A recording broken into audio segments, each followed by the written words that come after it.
Thank you, Luke. Thank you very much.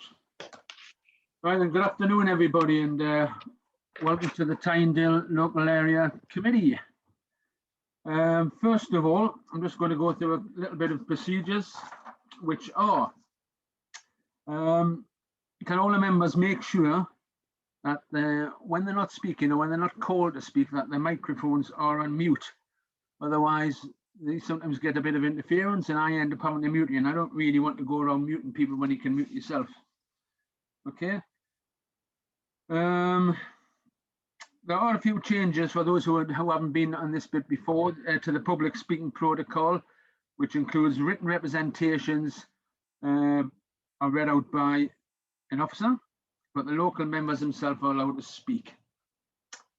Okay, Neil, can I ask you to take a register, please? Yes, Chair. Councillor Stessford. I'm here. You are. Councillor Dale. Present. Councillor Gibson. Present. Councillor Homer. Here, thank you. Councillor Horncastle. Present. Councillor Hutchinson. Yes. Councillor Kennedy. Yeah. Councillor Oliver. I'm here. Councillor Quinn. Don't believe Councillor Quinn is present, Chair. No, Councillor Riddle. Chair. Present. Councillor Sharp. Present. Councillor Stewart. Present. Councillor Stowe. Yeah. That's all, Chair.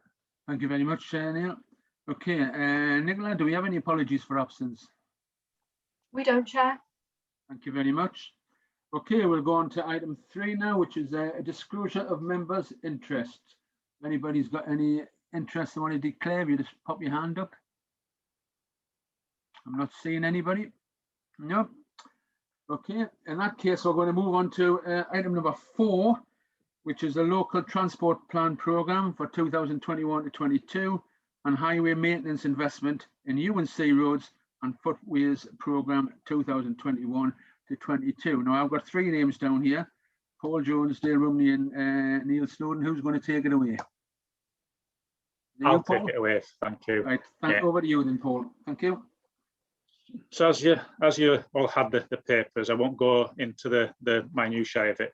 What I would just like to highlight is obviously is the draft programme, so we are looking for comments on that. The LTP programme this year, we've allocated just over £19 million. We are actually still waiting for DFT to confirm the funding, but in the same this year. The programme also includes the £5 million of the council's own funding, which is the second year of the £15 million investment the council's made from its own financial resources to improve UNC roads and footways across the county. And I'm sure you'll all really welcome that additional investment that's been really helpful in improving conditions for all of the network users. Unfortunately, as is always the case in these draft programmes, that whilst we've developed them with consultation and feedback from your good selves as local members in terms of your local priorities, as well as all of the town and parish councils and asking for their priorities, we have tried as far as we possibly can to encompass those priorities in the programme and tackle some of those issues that are causing local concern. But as is always the case, there's more demand than there is funding available, so we have had to prioritise that, and obviously we can happily go through any of the details of that. And Dale and Neil are both here to support and assist that if you have questions at the end.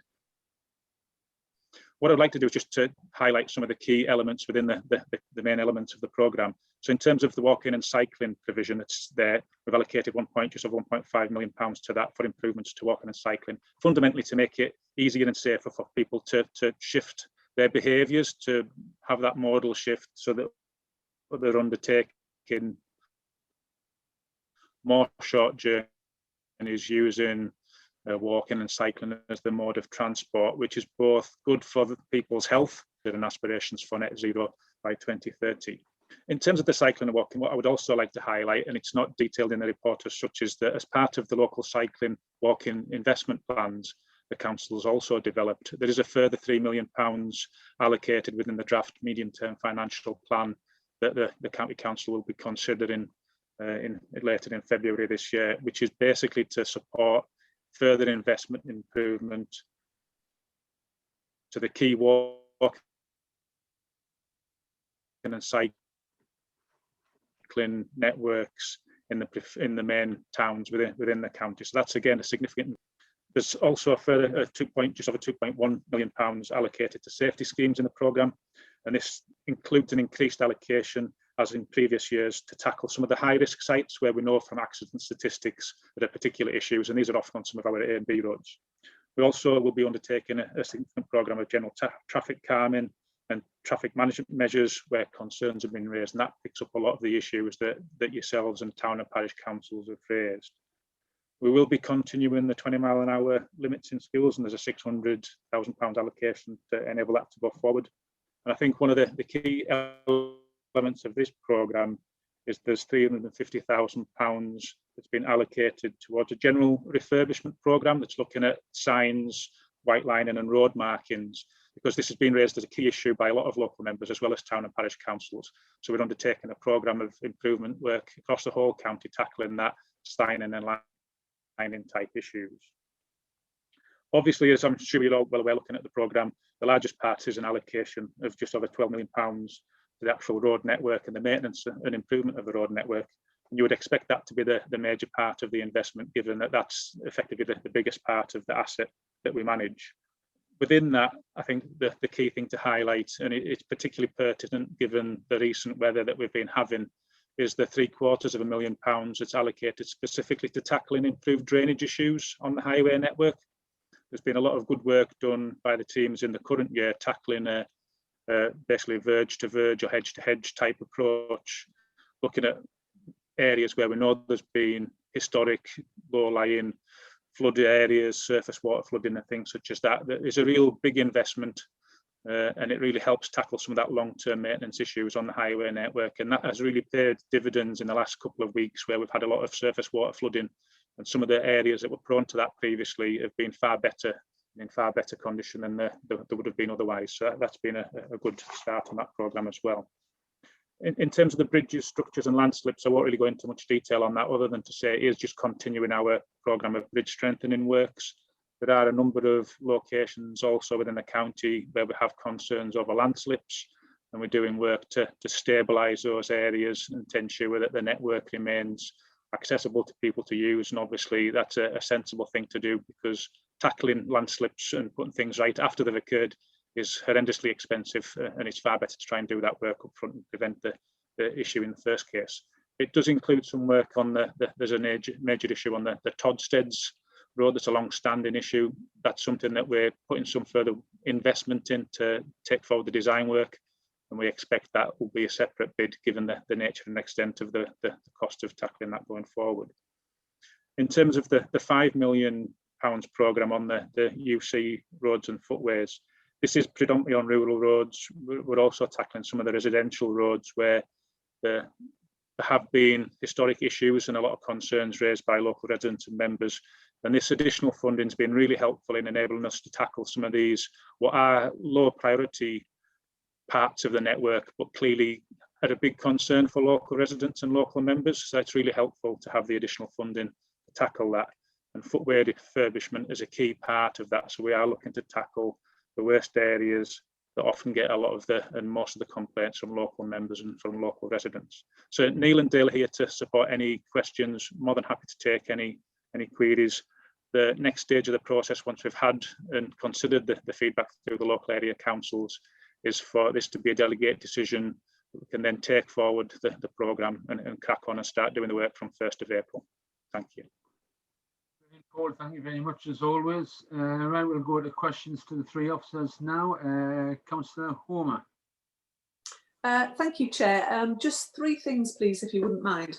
The first one, just on cycling and walking, and that aspiration really that, as well as sort of encouraging more people to make short journeys around the town centres on foot and by bicycle, it's that aspiration to move to join town to town, and it's just a a jog of memory really on the priority for a cycle route between Hexham and Corbridge.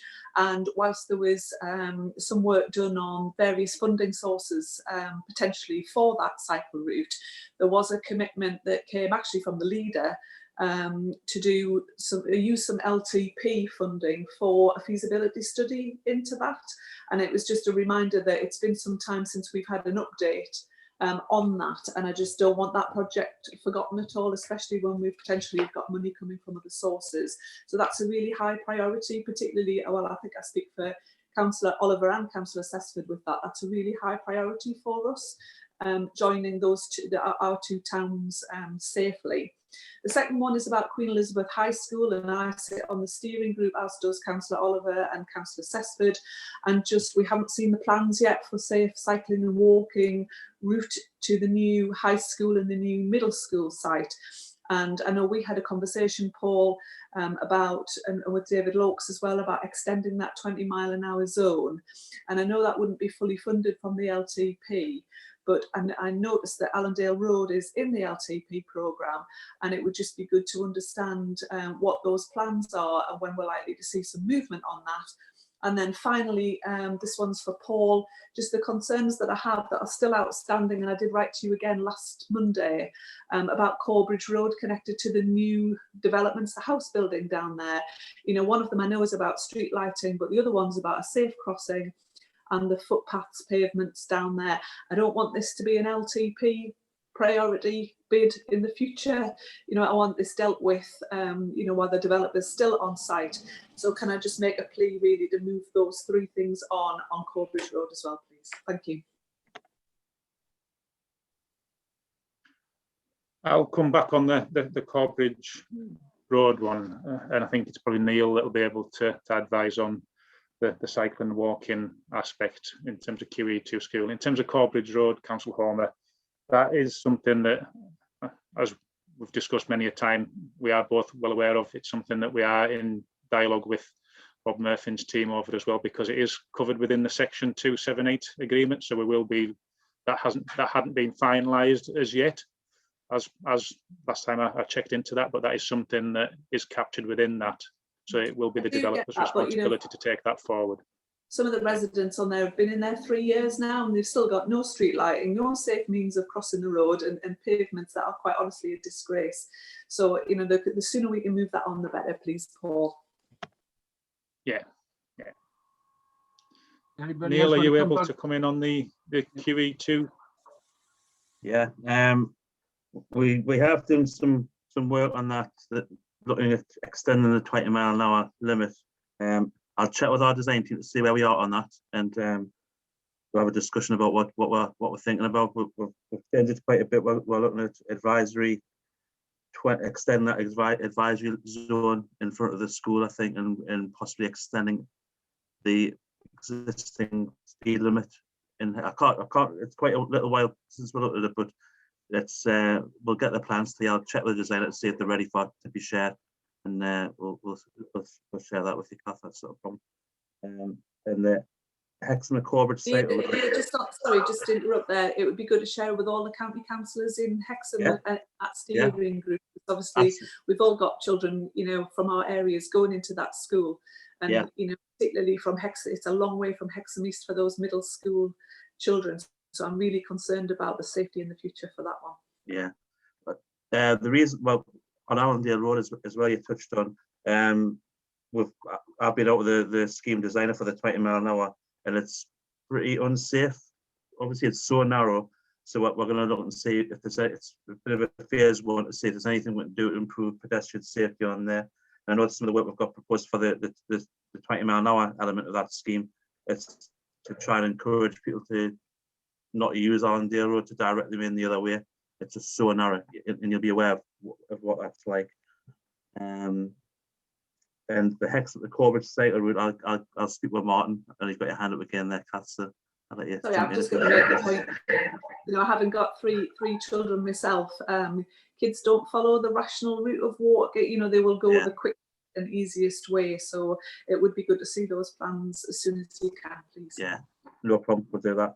And in terms of the Hexham and Corbridge cycle stuff, I'll get Martin part of it to provide an update as to where we are with LC whips and things like that. Thank you very much for that. Councillor Kennedy next, then Councillor Stewart. Yeah, just two things. Yeah, it was just again, I was going to raise about the 20 mile an hour on Allendale Road. I mean, I put the part-time 20 mile an hour in probably about maybe 10 years ago. Certainly quite a while ago now. You know, and obviously, you know, I'm very keen that we do get this progressed. I mean, we've been talking about it for quite some time now, so I really do want to see a plan put in place for that 20 mile an hour. You know, what the intention is. You know, how far does it go up the Allendale Road? Yeah. As you know, I've and I do feel as though I've been misled, I must say. You know, when we went to the planning for the QE, the new Queen Elizabeth High School and the middle school, that you know, there was talk of having a 20 mile an hour zone in front of the police station as well, because obviously we were going to try and direct children to go that way as part of the safe route to school. But I keep getting told that that's not the case, and that has to remain as a 30. I still think that's very disappointing when, you know, you go around the corner from the Fox and it is 20 mile an hour there. So I find that all quite disappointing. I do hope that gets looked at again, but I feel like a broken record on this. But on the second thing about the Allendale Road is, and I think it's in here, I'm sure, you know, it's in little writing, but I'm sure it's in here,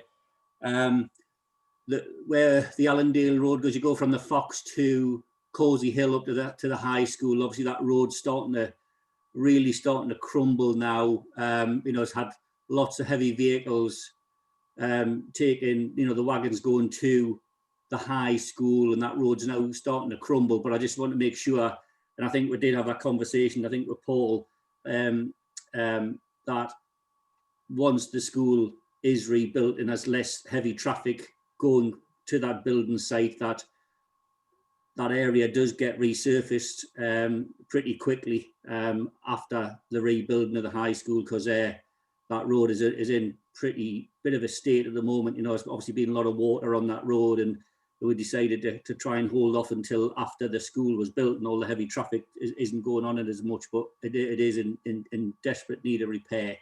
But I think if we can do some patching at the moment before doing a full repair once the high school is built and, you know, the heavy traffic isn't going there anymore. Thanks. Any reply from anyone? No. Okay, in that case, move on to Councillor Stewart. Chair, Oh, sorry, Dale. Yes, Dale. if I can just come in there. In terms of the maintenance programme, we've got 80,000 actually in the programme for treatment to the road outside Allendale Junction. So hopefully that's well received.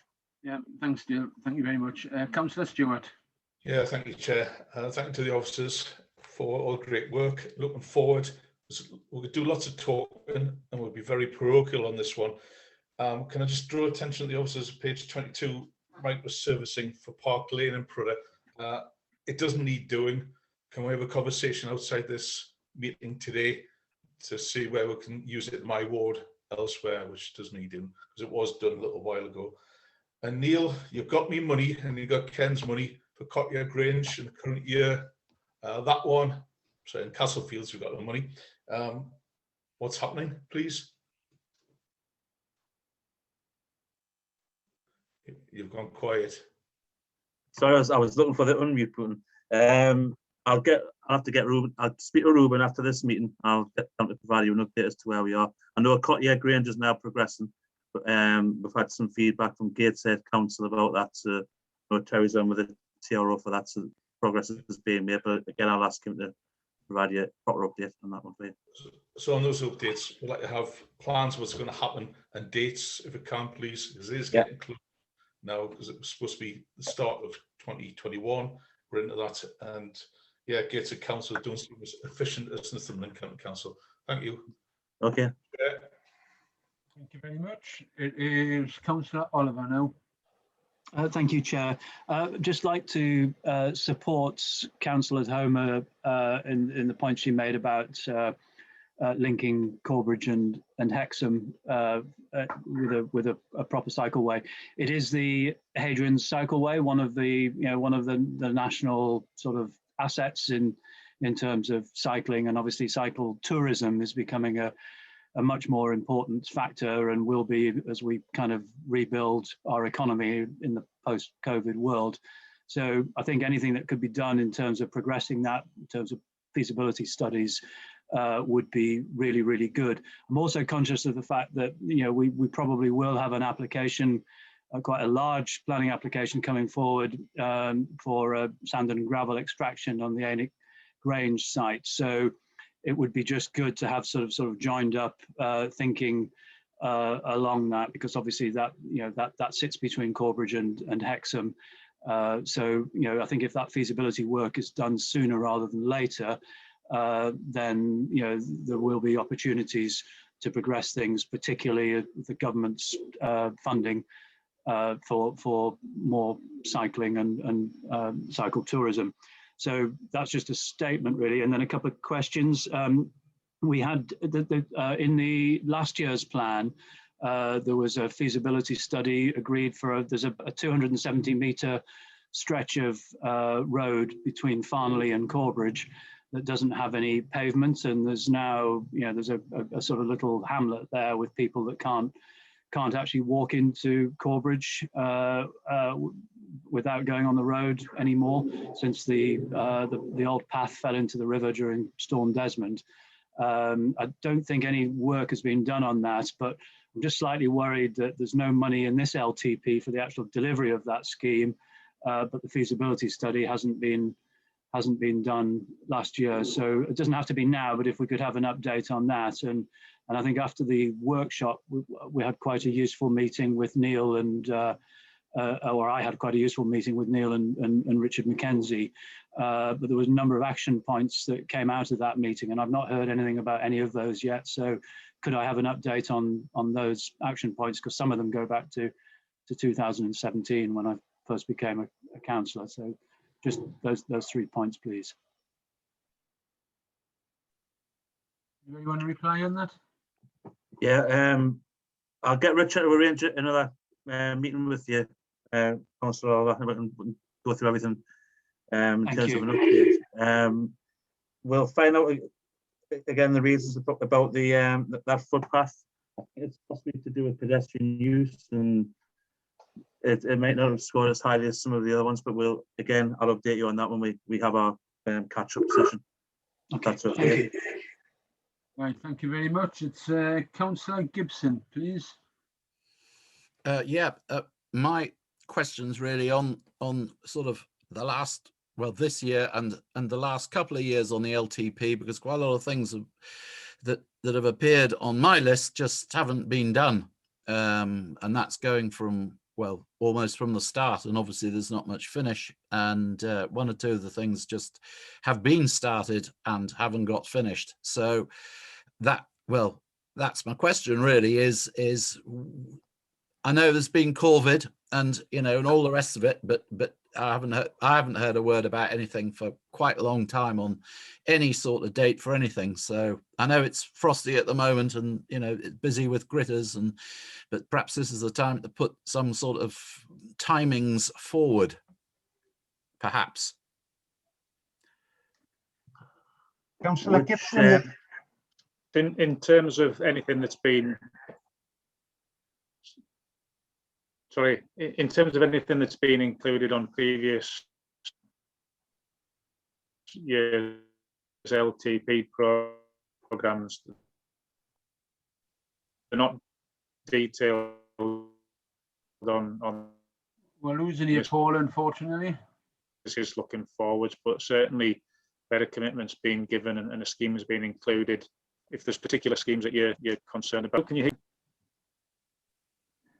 hear? Did you get that, Councillor Gibson? A bit of it, yeah, enough. Yeah.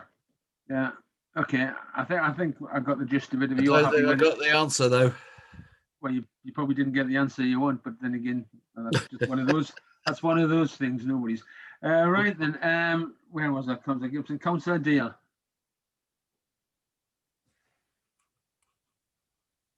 Very much. And first of all, thank you very much to everybody who's put together the LTP, and I do understand it's difficult with all the parishes as well. Can I just, 1 or 2 points. First of all, I do welcome the funding into the sea roads and other rural roads.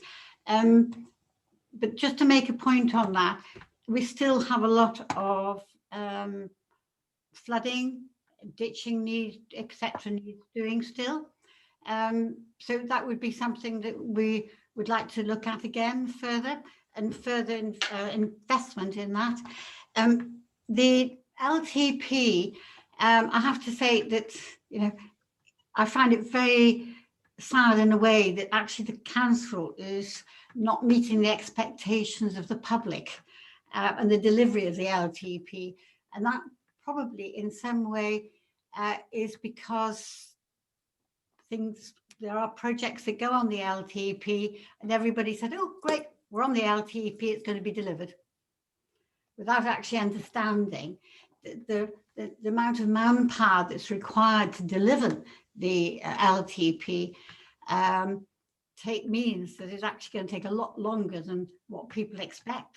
And that's why I think I've got Councillor Gibson, etc., going on about what's happening, where are they?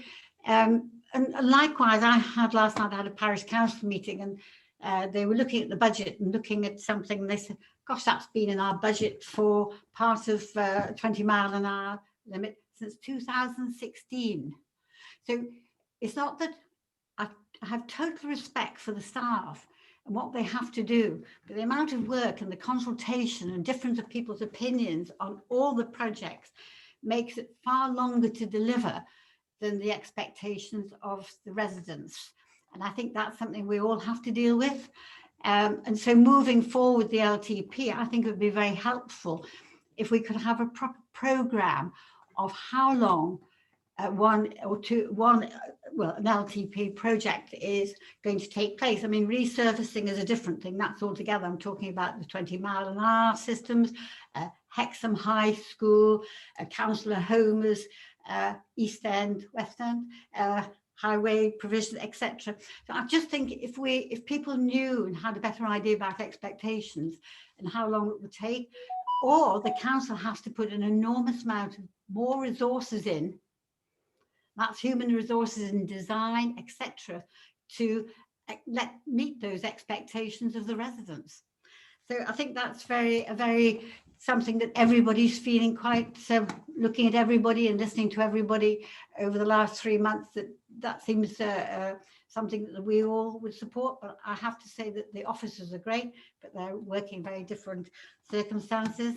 I think that's the only thing I have to say, but apart from, once again, that this is going into revenue, that there's some pavements, we're talking about more pavements, which are great, and more better surfaces and things, but actually if we had more revenue, then the pavements that are already there now could actually be maintained so people can walk on them. So that's something else you might like to look at. Thank you. Councillor Gibson, you were waving your hand. Did you want to come back there or not, or were you just scratching your head? You're on mute, Councillor Gibson. I'm fine. I'm just trying to do something. I'm sending Neil a message. Oh, okay. Right, then I have Councillor Hutchinson up next. I've got all your names, by the way.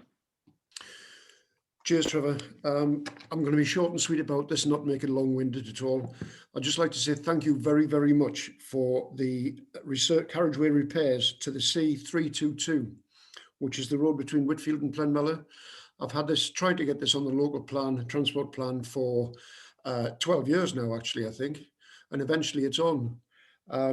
It won't do it all. I think I've sort of hopefully arranged with the likes of Dale that, you know, this can be done over a phased period of time, and hopefully it will be carried on to get the whole stretch done. But thank you very much for putting it on at the moment. Cheers. Thanks, everybody. Councillor Hutchinson. Councillor Riddle. Thank you, Chairman. I think I'd like to start by saying that I think we should recognise the amount of extra money that this administration committed to highways over the last 3 years. You know, commend the officers for all the work that they've done. The LTP is always a little bit of a bun fight between members, and you know, parochially. But by and large, I think the officers do an excellent job in getting the priorities, getting the money to be spent in the right place. And you know, that said, we all have our own little nuances that we want put a bit further up the ask list. I've only got one really, and that is, you know, West Woodburn Village. I think the residents there are feeling a bit hard done by at the moment. You know, the school's been closed, etc. But not so much that, but the fact that speeding traffic in West Woodburn has always been a problem. You know, it was the #1 site for a speed camera before there was a moratorium on spending by the police on those. But with the closure of the school, there's actually some flashing signs that are going to have to be removed, and they'll be removed pretty imminently, that are 30 and then they drop to 20 during school hours. I just wonder if something could be looked at in West Woodburn, either by way of perhaps a pedestrian controlled crossing, or some additional countdown speed signs, flashing signs or something, just to give them something back when these other signs are taken away. After all, the poles are there, the electric's there, it can't be an expensive job. Thank you, Councillor Riddle. Councillor Homer, you wanted to come back. Thank you, Chair. Just following on from the comments really there from the County Councillor from Stocksfield. You know, I'd just like to say I do appreciate all the work that goes into this LTP programme. You know, we saw it as part of the workshops. It's the second time it's been back to the local area council. I don't believe that this is at all about false expectations. You know, I have every confidence that if it's in the programme there, you know, you've gone through a process which you talk to us about every year without fail, in the run-up to us setting priorities. That goes for town and parish councils as well. We look at it through the workshop. So I've got no reason to believe that if it's in the LTP programme, why would it not be delivered? So thank you for all the work that goes into that. Thank you very much for that, Councillor Homer. I mean, it is our duties and responsibilities to lobby for our own areas as well, and hopefully Paul and Dale and Neil don't get too upset by the fact that we're always on the phone and trying to push our schemes first. It's just what we're here for, to represent our residents, and so we will keep doing that. I've got a couple of questions. Well, I mean, first of all, I'll just make a point that Councillor Homer and Councillor Oliver mentioned about the, if you like, the link between the cycle link between Hexham and Corbridge, and yeah, it has been going on a few years, and I know that Hexham Town Council put it on their TV priorities for at least 2 years. It might be 3. I'm not going to swear on that. And Councillor Homer and myself did actually go to County Hall and had a meeting with some officers about the LQIPS plan, and we talked quite a lot about the trying to get that link included. But I do understand what Councillor Oliver said as well about the possibility of this planning applications coming in. So I hope we can all work together on that. A couple of questions mainly for Neil, if that's all right. Is he still there? I've lost him. Neil? Where are you? Oh, there you are. Sorry, Neil. Right. When the St. Cuthbert's development was built, I had problems with the footpaths on Hencoats, which I can see is in the on the LTP to get done. And I know one of the reasons it's delayed is because of the works going on the bridge, which is why this resurfacing on Hencoats has been delayed. That's fine. I'm happy with an explanation there.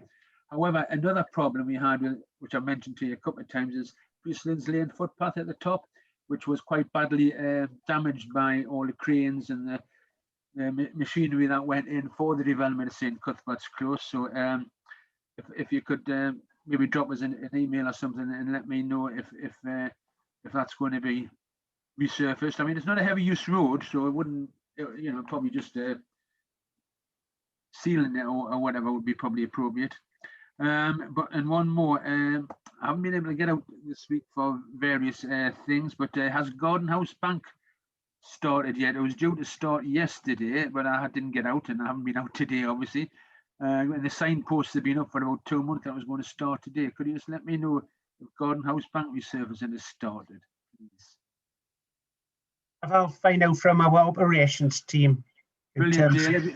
Just pop us an email. That would be fantastic. Yeah. So that's for me. Anybody else want to ask anything? Trevor? Sorry, yes, Alan, yes. Yeah, I'm sorry, I can't get my raised hand to work for some reason. Your hand is as good as a virtual hand. I want to mention two little things. Going on from what Councillor Oliver was saying and Councillor Homer earlier on, you know, the council is well aware of the request which I've received for a little while now about improving the cycleways, you know, particularly from Hayden Bridge to Hexham, where there's already quite a lot of highway owned by the county council.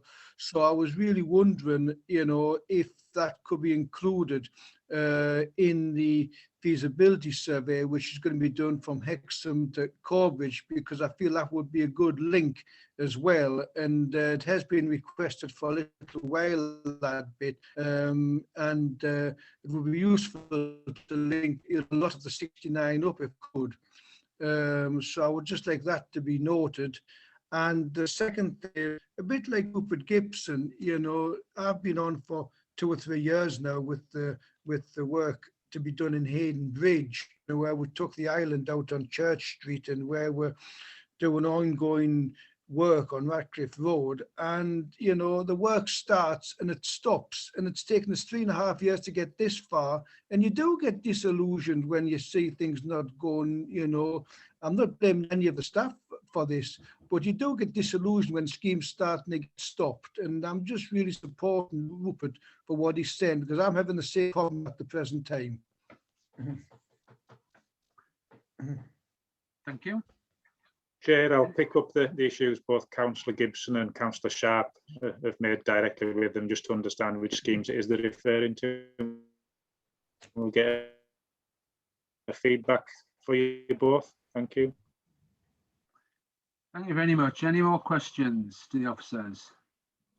Nope. Well, thank you all three of you for turning up today and presenting that and answering the question that's been asked. Much appreciated. Thank you very much. Thank you. Right then, back to the agenda. We're now going to go on to the planning part of the meeting. Now, normally this would be done by the Vice Chair Planner, which is Councillor Rupert Gibson, but because he's actually involved in one of the planning applications today, speaking on it, I should say, not personally, I will be doing this, this section. We've got a slight change of order on your agenda. I'm going to go to item 6 first, please. So that is going to be the construction of 17 dwellings and a mix of 3-bedroom properties, 10 4-bedroom properties and 4 3-bedroom affordable homes, land north and east of Ashland House, Church Lane, Walk, Northumberland. And I believe it's Melanie. Yes, Nicola. Chair, just to let you know that the solicitor has been having problems with his connection. I'm not sure whether you're aware. So we have also been joined by Danielle Haddon, just in case Neil continues to have issues. Brilliant. I've seen Neil coming in going, or Isla, as I now call him. So yeah, are you there, Neil? Yes, Chair, I've just got back in. I think Danielle can go now. Right. Okay. Thanks. Well, we've just introduced which one we're doing. We haven't actually done anything yet. So we're on number 6, Neil. We've had a change of order. So we're on about the 17 dwellings at Walk. Okay. Melanie, I believe you're going to do this one. Yeah, yeah. Okay. So we have the every member should have seen the site videos that were put out. Okay. Have we got any updates, changes, or anything before you present? I think it was circulated to members that Walk Parish Council now support the application. So I think all the members will have received that, the details of that. I've received that, so hopefully they have as well. Yeah, okay. After you then.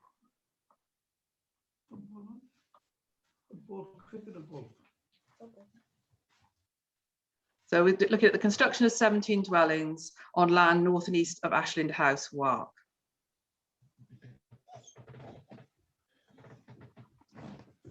So the location plan shows the L-shaped plot, which covers 1.3 hectares of a former agricultural field. The site is located east of Church Lane, with the B6320 to Bellingham Road to the east. And this is an aerial view of Wark, where the site is shown in red on the northeast edge of the village. And here's the site layout. So the new access point into the site is shown here, and you can see the layout of the housing along the L-shaped plot. So the majority of the housing is 2-storey. So we have the 2-storey housing along this area, sorry, back one, along the north and east part of the site, with 2 bungalows in the southern part of the site and a bungalow here. So we have enter the access of the site with a 2-storey property on the right, another 2-storey property here, and the bungalow, and then the L-shaped layout of the buildings. So these 4 buildings, 4 housing, semi-detached housing here are affordable housing. And to the north of the site is a buffer zone of tree planting, which is 10 metres wide, which would be of native woodland species. And this plan just shows boundary treatment of the site, which is a mixture of fencing and stone walling. And again, the buffer zone on the northern edge of the site, and 2 suds ponds within the site, green areas around it. This shows the retained trees on the layout. So these are obviously outside on the edge of the site, but these are outside the red line boundary. They're in an adjoining property, and they've got a TPO on those trees. But as I said, they're outside the development plan. The tree and woodland officer has looked at the development and doesn't think there's going to be any impact on these trees, and there's a mitigation in place to ensure that that takes place. So just looking at the house types, as I said, the majority of the housing is 2-storey. So this is house type 1 with elevations and floor plans, has 4 bedrooms of a traditional character of stone, with chimney pots and porches. House type 2 is slightly different, with gabled windows in the roof at the front and rear, again 4 bedrooms. House type 3, which are bungalows, 3-bedroom bungalows, and there's 3 of these on the site. And then house type 4, there's 4 semi-detached properties, 3 bedrooms, affordable housing. And just moving on to the garage plans and elevations. So most of the properties have garages, so they're either double or shared garages between 2 properties, or single garages. And just here's some photos of the site. So this is showing the entrance of the site. So this, the photo on the left is coming out of Wark. This is the existing access into the field that will be used for the development. So the access point to the site is a bit further up here. And this view here is just the junction to the Glebe housing development which is on the left of the site. And then the photograph on the right is looking back down into Bellingham with the field access in this point here, and this is Chapel House on the corner.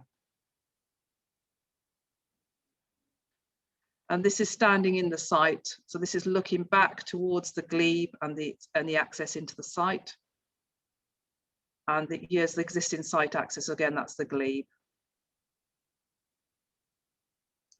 And then these photographs. This is standing near the... Okay, thank you. Excuse me, Chair. Yes.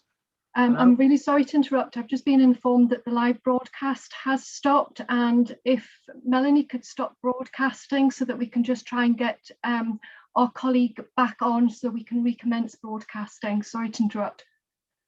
Okay. No problem. Who we lost? Luke. Oh, we just lost Luke. Okay, yeah, no worries. Melanie, could you stop? Yeah. Thank you.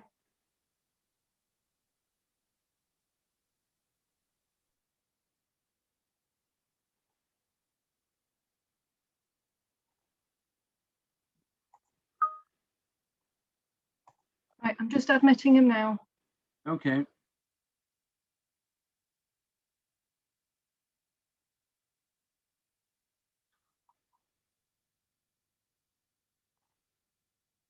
Luke, could you please let us know when you're ready to go again?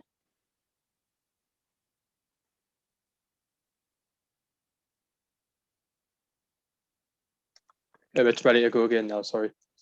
Okay, thanks. No worries. Melanie. So these are views in the site. This is looking towards the east. The photograph on the left is looking towards the eastern part of the site, towards the direction of Berkeley. And the photo on the right is standing next to the fence along the eastern side of the site and looking down to St. Michael's Mount, the housing at the southern part of the site. And then the last photograph shows the TPO trees along the western boundary in the adjoining property. Okay, thank you. Thank you. Is that it, Melanie? Yes, that's it. Thank you. Okay, right then. So we're going to the next will be the objector will speak, then the local member, and then the supporter. Now, the officer are going to read out the objectors and the supporters. So who's reading out for the? Is it going to be you, Melanie? Are you reading out? It's going to be me, Chairman, Kate. Okay, thank you very much. Okay, so the objector was a report put in less than 750 words by Neville Keep.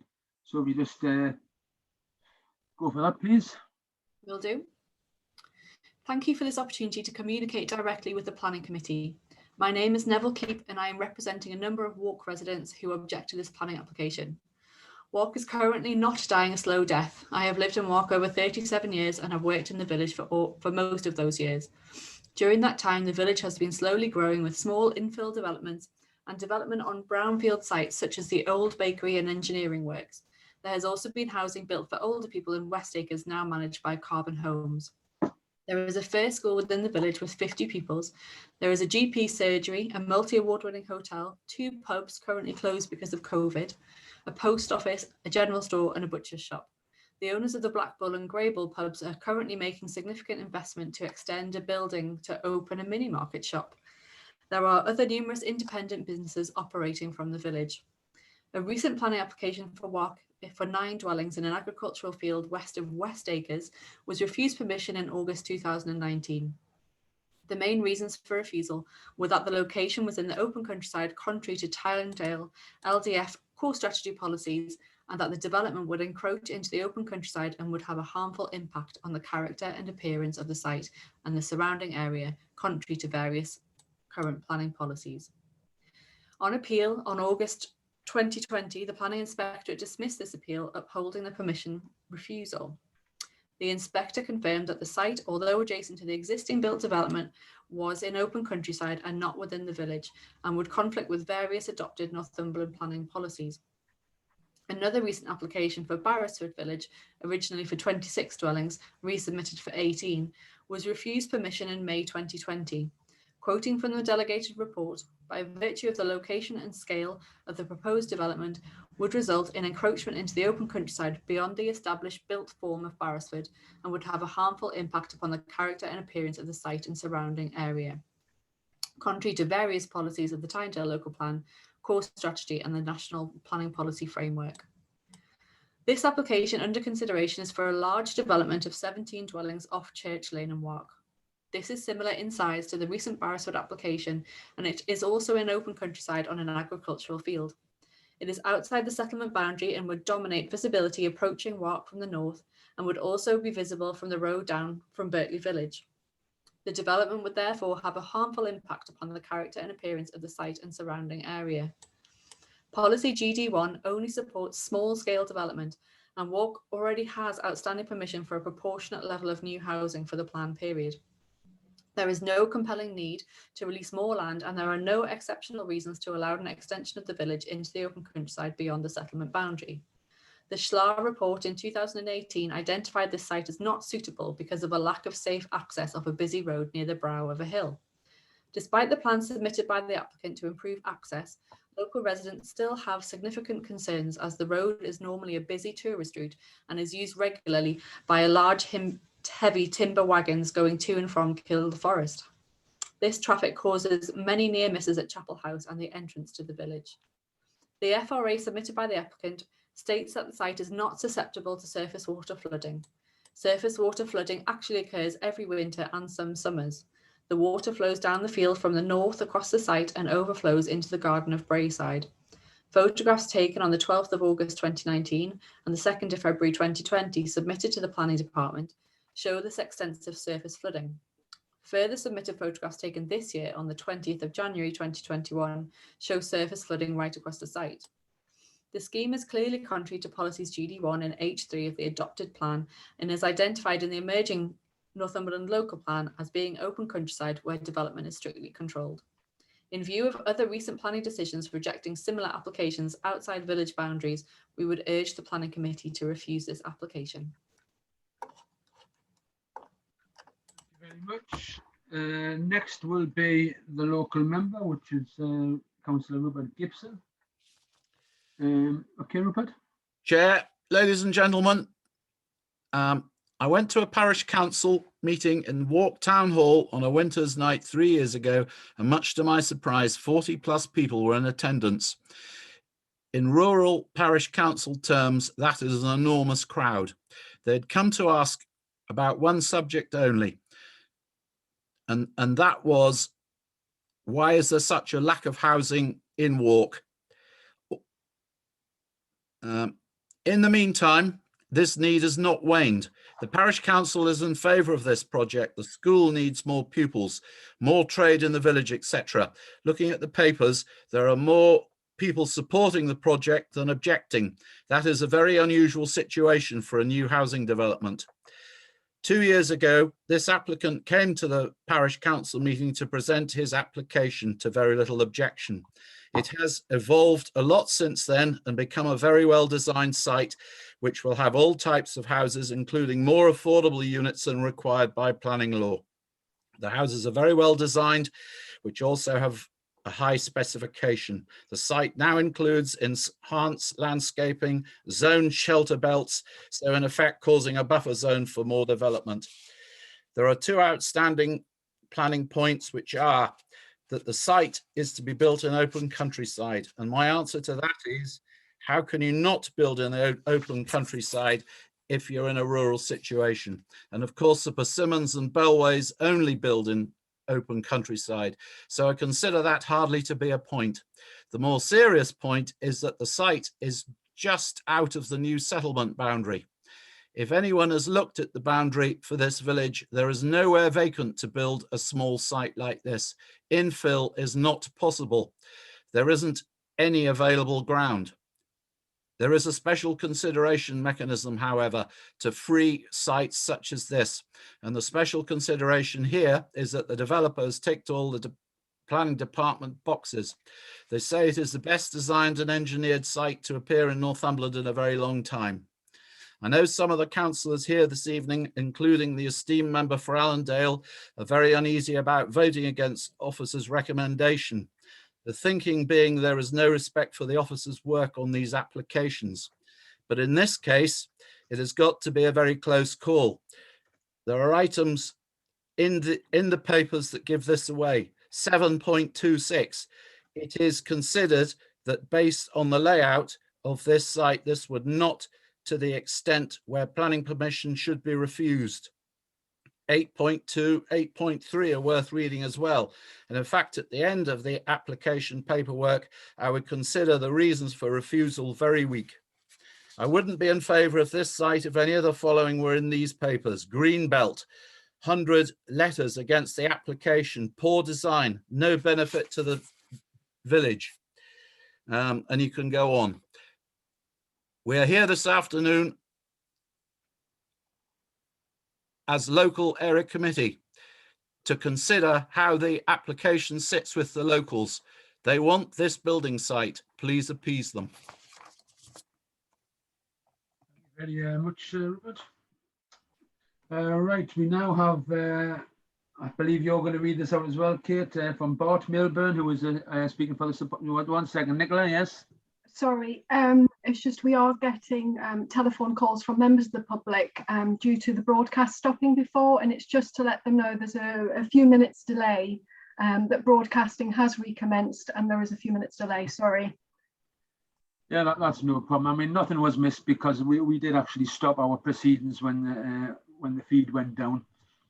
Okay, right, sorry. So if Kate, could you read out Bart Milburn's letter in support of this application? I will do. I could just notice that Councillor Horncastle's hand is up though. Is there something urgent we need to address first? Councillor Horncastle? No, sorry, I just had a hand up to ask a question when the time comes. I didn't know there was another public speaking bit. That's not a problem. I shall put you on the list, Colin. Okay. Right, Kate. Okay. The suitability of this site for housing has been discussed with senior officers in the planning team for 2 years. It is appreciated that officers have worked so hard to assist us in putting forward a scheme that has taken on board all the advice from them, resulting in a proposal that is acceptable in all regards other than being located immediately adjacent to the northern edge of Wark. This scheme does everything other than meet the policies of the now out-of-date Tynedale local plan. Therefore, on the basis of the site being adjacent to the open countryside, officers have recommended refusal on policy grounds. This statement sets out the significant benefits of the scheme and that approving the Homes for Wark would not undermine the emerging strategic policies in the NCC local plan. On a strategic level, it's accepted that sufficient housing is available to serve Northumberland. However, this is about Wark. This is a local scheme that will bring the benefits of a carefully considered development and help to build on and maintain the sustainability of the village for future generations. The overwhelming support demonstrates that this scheme is needed and wanted. The site is not speculative. It has been carefully thought through and brought forward by a farming family who have lived in Wark for generations. The layout, scale, use of traditional materials, stone boundaries, landscaping and ecology belt have all been carefully considered to ensure that this is a bespoke scheme designed to meet the needs of the community of Wark. The proposal has no technical constraints to restrict it from coming forward. The points raised regarding heritage are outweighed by the ecological benefits the scheme brings, as well as the wider economic, social and environmental benefits that the homes will bring in the form of vitality and viability of the existing shops, pubs and community facilities, more children attending school, and the environmental benefits that tree planting brings within the ecological strip clearly outweigh any harm. The need for the scheme has been expressed by the community in the 26 letters of support from residents, the strength of support from the parish council, the support from the school who have seen numbers fall significantly in recent decades and need more pupils to maintain a sustainable service, and letters of support from the businesses in the village. This represents an overwhelming need for these family homes and the benefits it will bring to Wark. Wark wants these homes and it recognises that it needs them. NCC planners have worked so hard with the applicant and his team to bring the development to this point of being finely balanced. The weight being the concern that its approval could have on the local plan. The local plan is a strategic document seeking to deliver strategic objectives. This housing proposal is a local scheme, bespoke to Wark Village and its needs. This proposal will not undermine the local plan. The local plan will still come forward, however it may be delayed. The inspector may request further clarification. This site, the support it has from the community of Wark and the benefits it will bring should and needs to happen now. This proposal meets and exceeds every technical and design requirement. It provides affordable housing and suitable mix with no harm caused. The concerns regarding flooding, highway safety, trees and amenity have all been met and exceeded. It has been carefully designed, reflecting the best characteristics of Wark, using natural stone and slate, ensuring homes are all reflective of the local vernacular. It will also create an ecological corridor of 1,400 square metres, including planting of 200 native trees secured through a Section 106 agreement. To conclude, the benefits of the scheme are extensive and no harm is caused by the development. The scheme brings only benefits, including family housing, exceeding required affordable housing, high quality traditional design, biodiversity enhancement, and a clear landscaped edge to the north of the village. Housing should be located where it will enhance and maintain vitality of rural communities. The parish council, the school, local businesses, and 26 local residents have all expressed the need for housing to help ensure these vital services are retained for future generations. We request councillors approve the application. This is an opportunity to finish and approve the groundwork your officers have done to push this finely balanced scheme to being an approval, ensuring significant benefits to Wark Village with no adverse impact. Thank you for your time. Thank you very much, Kate. Okay, we're going to have questions to the planning officers first. And, Chair. Yes, Rob.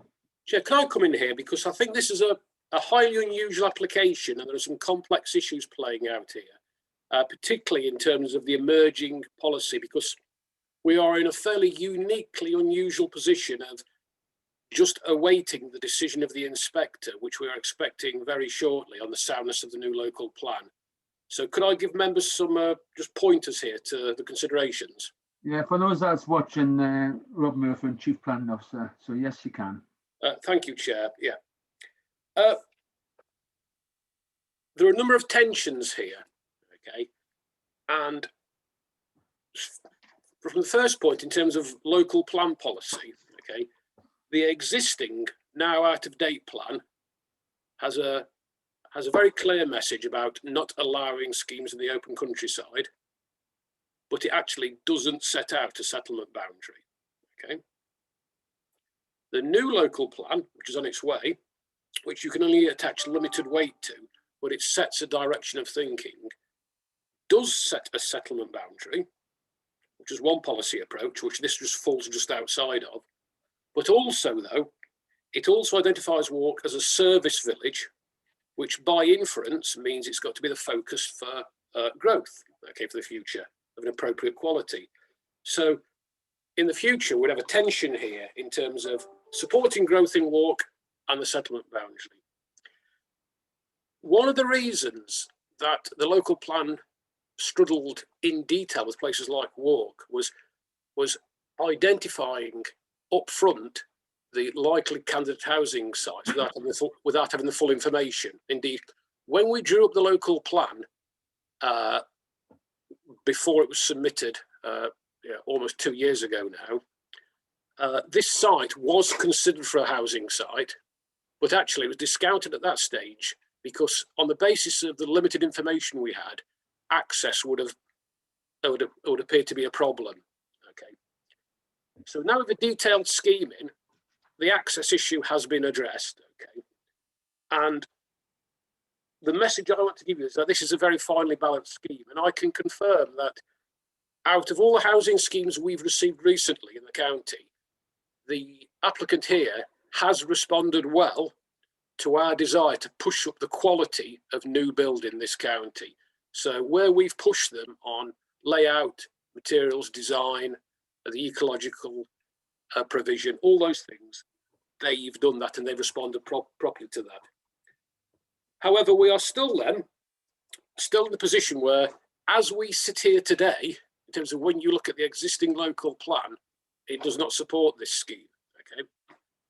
However, my advice to you in terms of making a robust decision will be to think very carefully along these lines of, clearly, if we are trying to encourage and support high quality schemes, okay, does this scheme constitute what you interpret as being a high quality scheme meeting local needs? If that is the case, then you can attach more weight to the benefits it delivers in terms of providing housing and its quality. If, however, you think that we need to be absolutely consistent, particularly at this point in time, hopefully only a few weeks before we hear from the inspector about the local plan, that we need to stick with the existing policy, then you can say, actually, you recognise the benefits of this scheme, it's finely balanced, but you've got to go with a strategic approach to this. Just to recap then, it is finely balanced, and we did back and forth over this one in terms of the recommendation. But given that I am at the examination and my staff are saying that we do not need additional housing numbers at the moment in the county, then the strategic position is we don't need the site. But obviously the report, what I've just said, does recognise that this scheme does deliver a lot of good quality in terms of the sort of scheme we'll be after. So it is down to you which element of that analysis you want to place the most weight on. Okay, and I don't say anything more than that. Thank you very Chair. much for that, Rob. I'm sure that's been helpful. It's helped me anyway, if no one else. Colin, Councillor Horncastle.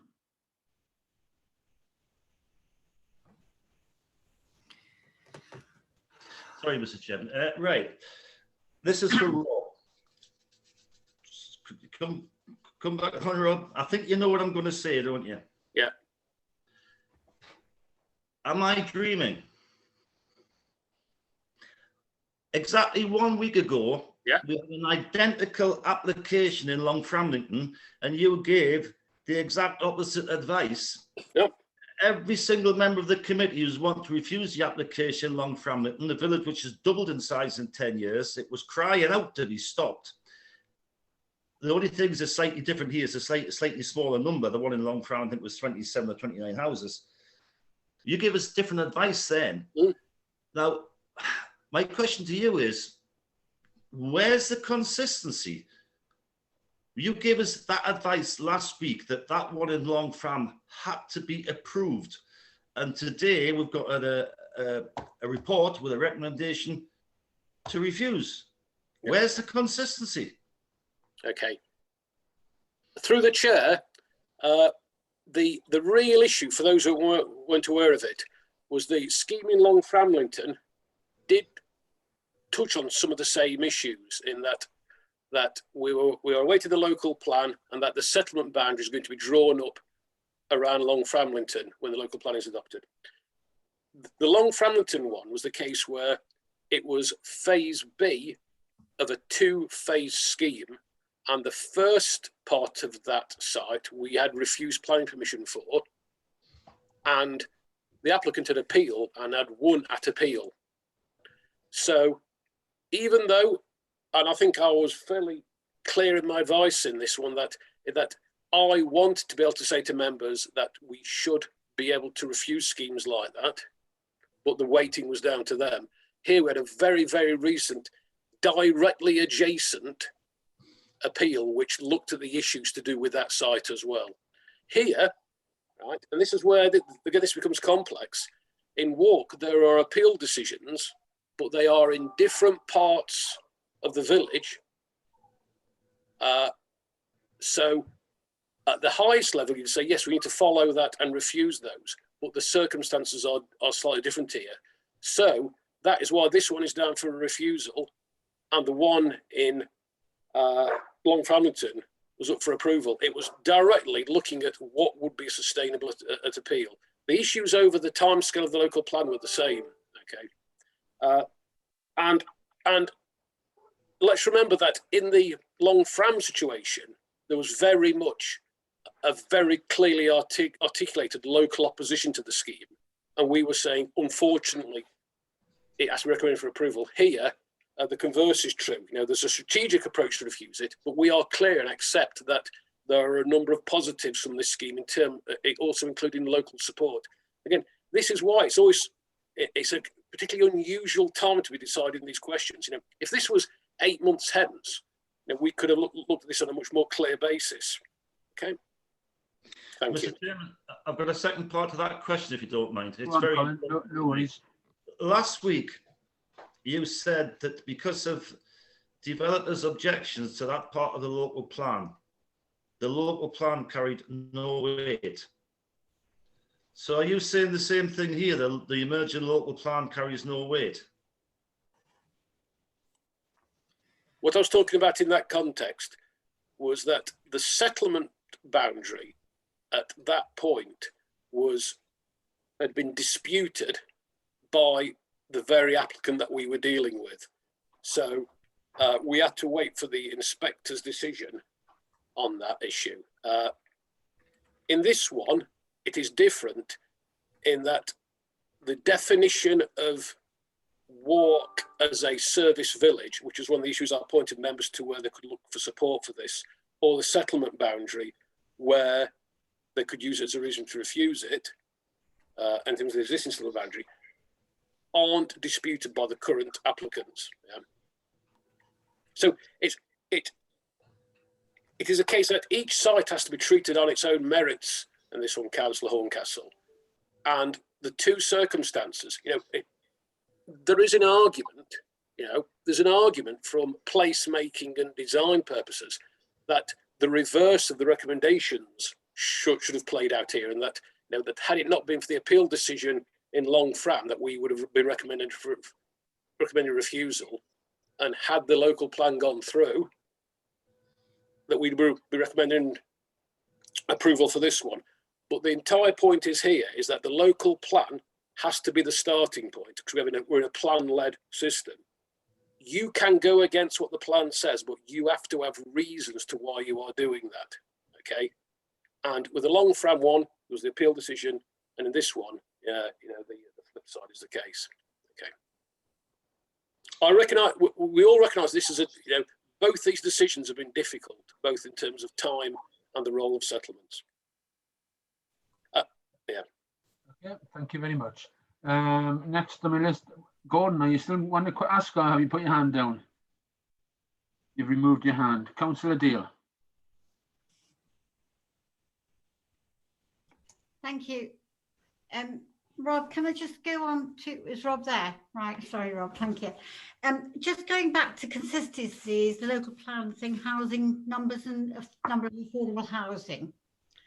And if you look at paragraph 7.8 and 7.9 about proportionality, which is part of 77, paragraph 77 of the MPPF, and then you go on to the housing numbers. What I really wanted to say is that a lot of the housing policy, the policies, planning policies are based on affordable housing and housing numbers as well, etc. And that is the figures we're using county-wide. And that's part of what we've put into the MPPF as our, well, not get into the local plan. Now, how in future are we going to deal with inconsistencies if we are going against our policies as far as, well, into the emerging local plan are concerned? And I have that issue because, I've had applications turned down very much on these reasons in the past, and then we haven't got a local plan in place, and people could say, well, are we going to be consistent? So I think everybody needs to be sure that if you're going to say something like the design outweighs the housing numbers, etc., or the proportionality of affordable housing, and it's not very quite clear as paragraph 77, even if you look it up, what proportionality means. Is it 60-40 or is it 1%? I don't know. But I think we need to be very clear, because actually we are sitting down, we're putting a foundation down saying in future, this is what we've actually have to go forward with these type of figures moving and becoming inconsistent throughout. Yeah. Thanks for that, Councillor Dale. That's a very well framed question.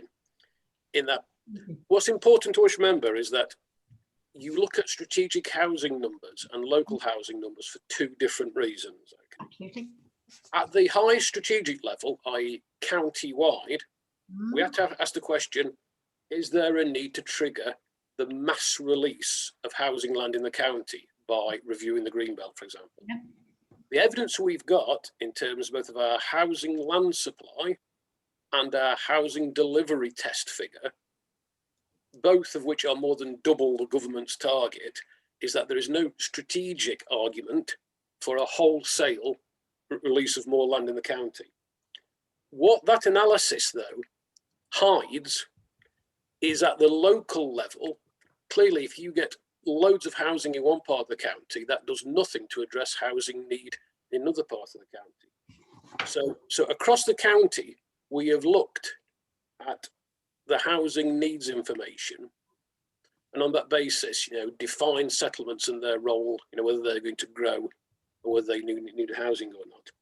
And then moving forward, what we will do, we will use live information in terms of housing need at the local level to help support applications, because there always will be the potential to, even if you've got very tight settlement boundaries, to use what you call exception sites. That's where, if you have a very tightly bounded small village, but someone comes along with affordable or social housing for local needs next to that village, and it is demonstrably needed, then you use an exception site there, okay?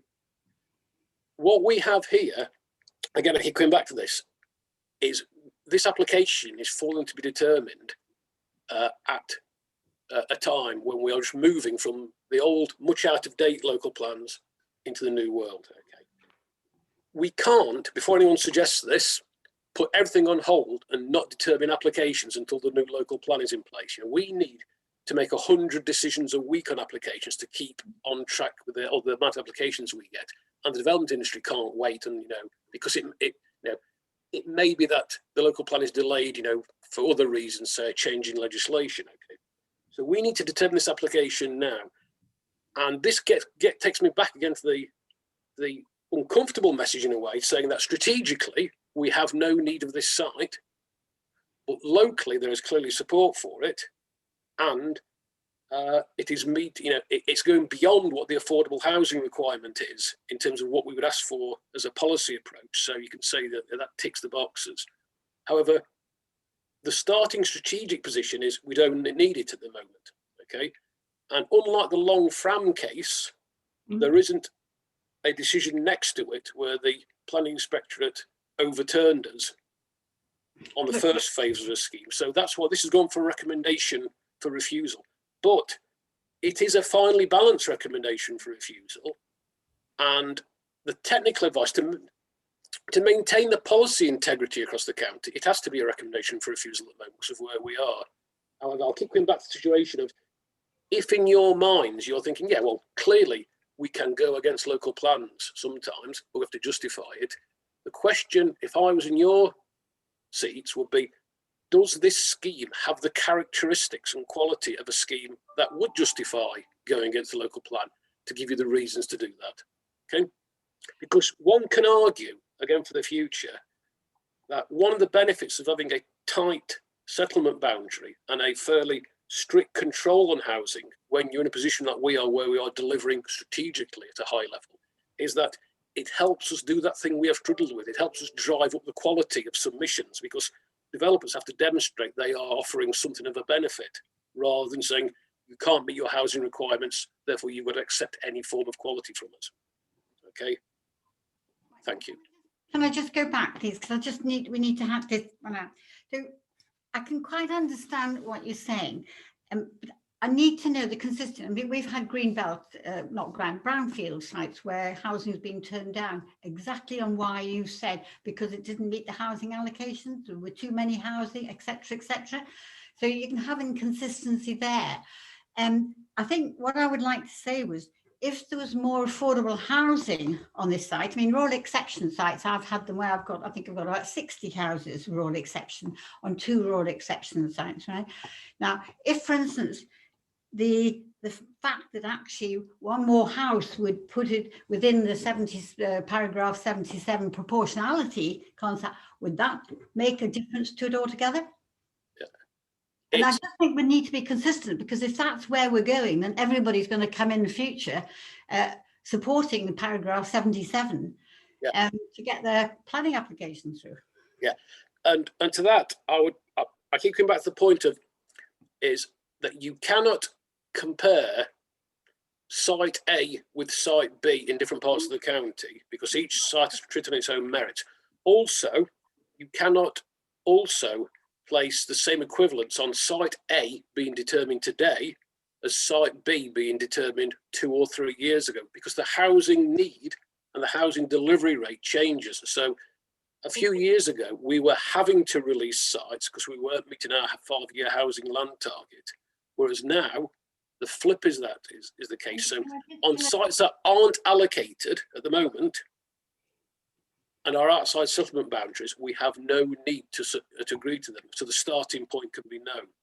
But to be clear, and the point you're getting at is, in terms of, say, the affordable housing contribution this makes, is that if all things boil down to, does it meet the housing, does it provide affordable housing or not enough, this scheme goes beyond the policy ask in terms of affordable housing. So you could say it ticks that box.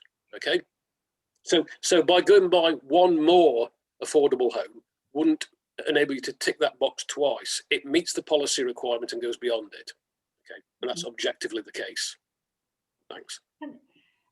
I just think, I'm sorry, Rob, I mean, I'll go through what's written here. So I don't think this is a bad site at all, and I'm not disagreeing with it. What I'm trying to do is actually to make sure that we know exactly as a planning committee where we are going and where we will have to go in the future. Because you're talking about delivering, there are other sites where before people have put applications in and they've said in the last 3 years that aren't sites available. We don't need extra housing.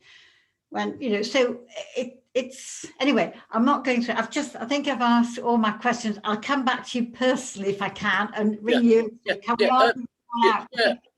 Chair, I would just note that Wark is one of those places where there's a recognition that more housing will be required strategically, and that's by inference of it being defined as a service village. The issue is that when we did the local plan, we didn't have the required information or level of detail to identify the sites that would be suitable. So a tight settlement boundary is going to be proposed, and then schemes will have to come forward and demonstrate, you know, what they do, because you can't physically fit them in Wark otherwise. So the question really is, and it keeps coming back to this, and it's almost was covered, I think, by inference in Councillor Gibson's presentation, in that if you were going to say, yes, we accept that Wark will need housing in the future, comes back to the situation was, do you think this scheme constitutes the right quality in the right location? Because clearly anything outside a settlement boundary, by inference, is open countryside, but clearly some outside the settlement boundary will be more clearly less well related to a village and not represent rounding off. And you know, the issue with the problem we had at Long Framlington was when the inspectorate granted that one, it was very clear there was a logical stage B to rounding it off.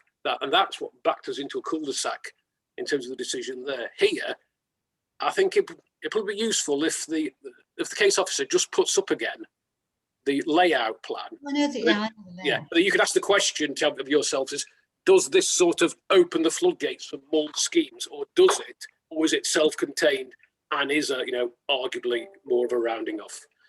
Okay, thank you very much, Rob. I'm just going to move on to Councillor Oliver. Thank you, Chair. I had sort of two questions. The first one was Bart Milburn's point in his presentation around this being a finely balanced scheme. You've answered that very, very clearly and in a lot of detail. The second question relates to the sort of exploring that balance a little bit, and we're always told that, you know, there's effectively three things that need to be considered: the Tynedale local plans, the emerging Northumberland plan, and the NPPF. And it seems to me in this recommendation that all of the reasons for refusal are based on the Tynedale local, well, it not seems, they are actually, all three of them are based on the policies in the Tynedale local plan. You mentioned earlier that we are quite a long way down the process, and I think we're getting very close to completion of the emerging Northumberland plan. So I guess the question is,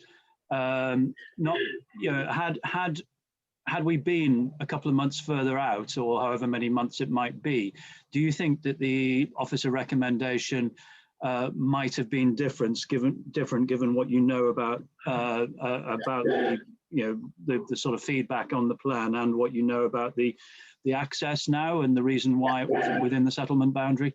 Okay, Councillor Oliver, and I think there's a direct but not perfectly helpful response to that question, in that the first issue is, and we always have this issue with applicants, is that you cannot selectively quote from a development plan. You have to read the plan as a whole, because the policies on all manner of issues all interrelate. So in terms of what our position would be, is the new local plan, if, say, we jumped to a hypothetical situation where it was in place, there would be that tension in that one part of the plan, which identifies Wark as a service village, would support this application.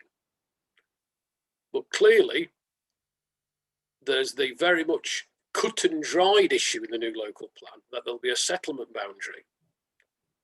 And that's absolutely a binary yes, no. And this site is outside it. So what we would need to do then, at the time of determination, and on the hypothetical situation the plan was in place in the way it's written at the moment, that we would have to weigh that up at the housing needs at that particular point in time. So was was there a demonstrable need for housing in Wark at that time? One of the caveats in the new plan, though, just to be clear, this we have to read everything in its entirety, is there are elements coming out of the plan saying that local support, say from the parish council, is also something we can add weight to when you're talking about exception sites. Okay, so what makes this more complex, though, is that we can't do the what ifs in terms of had this scheme come in a year's time when the plan was in place, because we don't know what the housing numbers situation would be. And also, though, we shouldn't be placing significant weight on the new local plan because it hasn't got through yet. Okay, but I think you can still talk about the aspiration of the plan, about not allowing rampant incursions into the open countryside versus the issue of Wark being identified as a place that needs growth. Okay, and just to restate, yes, it is the case that this was considered for a housing site at a principal level, but actually, though, at the time of the plan was pulled together, it was discounted because of the level of information we had, and we didn't immediately see a way of satisfactorily addressing the access issues, but that's been worked through. So what you would also argue, again, is that this could be a site put in for a future review of the plan on the basis of that additional information, and so for the next review of the plan, potentially could or potentially could not be included. So to cap up here is that you can place weight on some of the issues we've talked about, but you cannot place weight in itself on the new local plan because it isn't there yet. Okay. Thank you very much. Thanks. Right, I'm going to change the tone of everything here. Oh, sorry, Ian, did you have your hand up? I beg your pardon. I'll let you go first, and I'll come in after. Thanks. I'm going to change the tone as well. I see we've got Michael Patrick here from Highways, and were you going to say that? Sorry. It could well be. Yeah, go on. You can take it. Highways haven't had any comments. I have no comments, no objections, subject to conditions. I was just wondering if you had any comments at all, Michael, about the application, about Highways on there. I noticed the actual entrance to the site is very, very close to the 30-mile-an-hour speed limit sign. In fact, it's just yards away from it. So I was wondering, if it was to go ahead, will that speed sign be moved further back up the road? Yeah. Comments from Highways, please. Yeah. With regards to that, Chair, we have investigated the situation regarding the access, and we were concerned with regards to the 30-mile-an-hour being right at the point of access into the site. So we have worked with the developer, and they have liaised with other parts of Northumberland County Council Highways, and the proposals are to extend the 30-mile-an-hour to the north sufficiently to ensure that this traffic's slowed down by the time it reaches the access. And there is conditions on the that we have recommended to back that up. Thank you very much, Michael. You say there's conditions on there. I haven't seen the conditions. Where are the conditions? Chair, could I just come in very clear here so there's no confusion? Sorry about this, Chair. Sorry. The response from Highways to the planners on this was after Highways did all the work with the applicant and with our other Highways teams. They tried to explore the ways of making this scheme supportable, and they said they would support it subject to these conditions if we were minded to recommend approval. But for the reasons we've been through, it is recommended for refusal, so clearly there aren't any conditions on it. Okay, fine. So I'll not bother asking that question myself, seeing as Councillor Hutchinson's already asked it. I would, however, like to respond to another query that's been brought up by Mr. Keep, which was regarding the flooding concerns, because it says in the report there's no problems with flooding, and yet Mr. Keep seems to be quite adamant that there is issues with flooding. So Yeah. can I have a little bit of an answer on that, please? Yeah. Chair, what is perhaps slightly unusual about this scheme is that because we always regarded it as being finely balanced, we did a lot of work, as we would do normally with any applicant, to resolve all the technical issues. So all the matters of flooding, drainage, etc., have all been resolved adequately. So, but just to be clear though, Chair, just because it's capable of making a scheme acceptable from all the individual technical requirements doesn't mean that the overall scheme is acceptable. Right. Thank you very much. Right, are there any more questions to the officers? I think they've been pretty comprehensive so far in their answers. Okay, right, as you'll see, the recommendation is the application be refused. So can I have, before we start the debate, can someone make a proposal? Anybody? Councillor Hutchinson, you're usually game for this. Go on then, just for the hell of it, since we're going to be here all day if we don't do something. It is very, very finely balanced, and I've been both ways. I've been going to support it, approve it, refuse it, the lot. But I think on balance, and it is finely balanced, I think I'll go with officer recommendation and go for refusal. So I'll propose refusal. Okay, so do we have a seconder on that? Go on, Councillor Stewart, I presume that hand's up to second it. Okay, so we've got a proposal and a seconder. So anybody want to start the debate? Councillor Horncastle.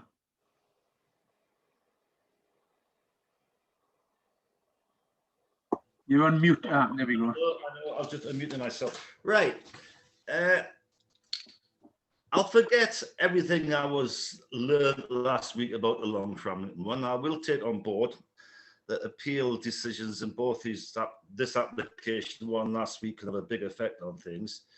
However, I'm baffled. This is a very, very good scheme. It's got good design. It's got good materials. It's got a good layout. It's got an excellent affordable housing aspect. And the access is being sorted. And we know that because Rob Murphy's just told us that developers work very closely with them. Would it not been better if you told the developers right at the very start, instead of wasting their time and money that we're never going to get plan permission? Because what is the point of putting the developer to all that problem to come up with all these different designs and aspects and changing everything?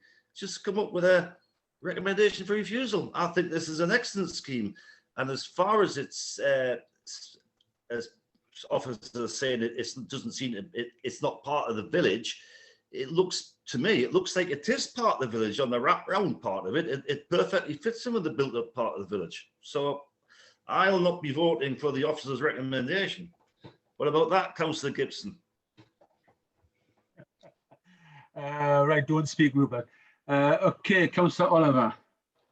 I find myself agreeing with Councillor Horncastle. I think I think to me this is part of the reason it was discounted is on the basis of access. That problem has been solved. I think the point around trying to raise the quality of development in the county that Rob Murphy raised is a really important one, and this clearly does this. I think the local support for this scheme is really important, and I think Walk is a fairly remote rural settlement, and it's it's been identified as a service village, and I think we need to support remote service villages, and I think this helps to do that. And I think the affordable housing offer is really strong, and that will be important to the people that live in Walk. And so I sort of share Councillor Horncastle's view that I'm afraid I can't agree with the officer recommendation on this one. Councillor Riddle.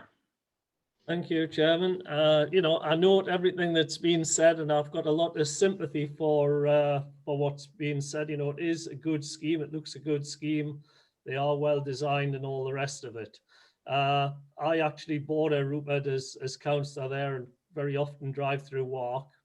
I know exactly where this site is. It's, you know, the entrance to me is over the brow of the hill, actually.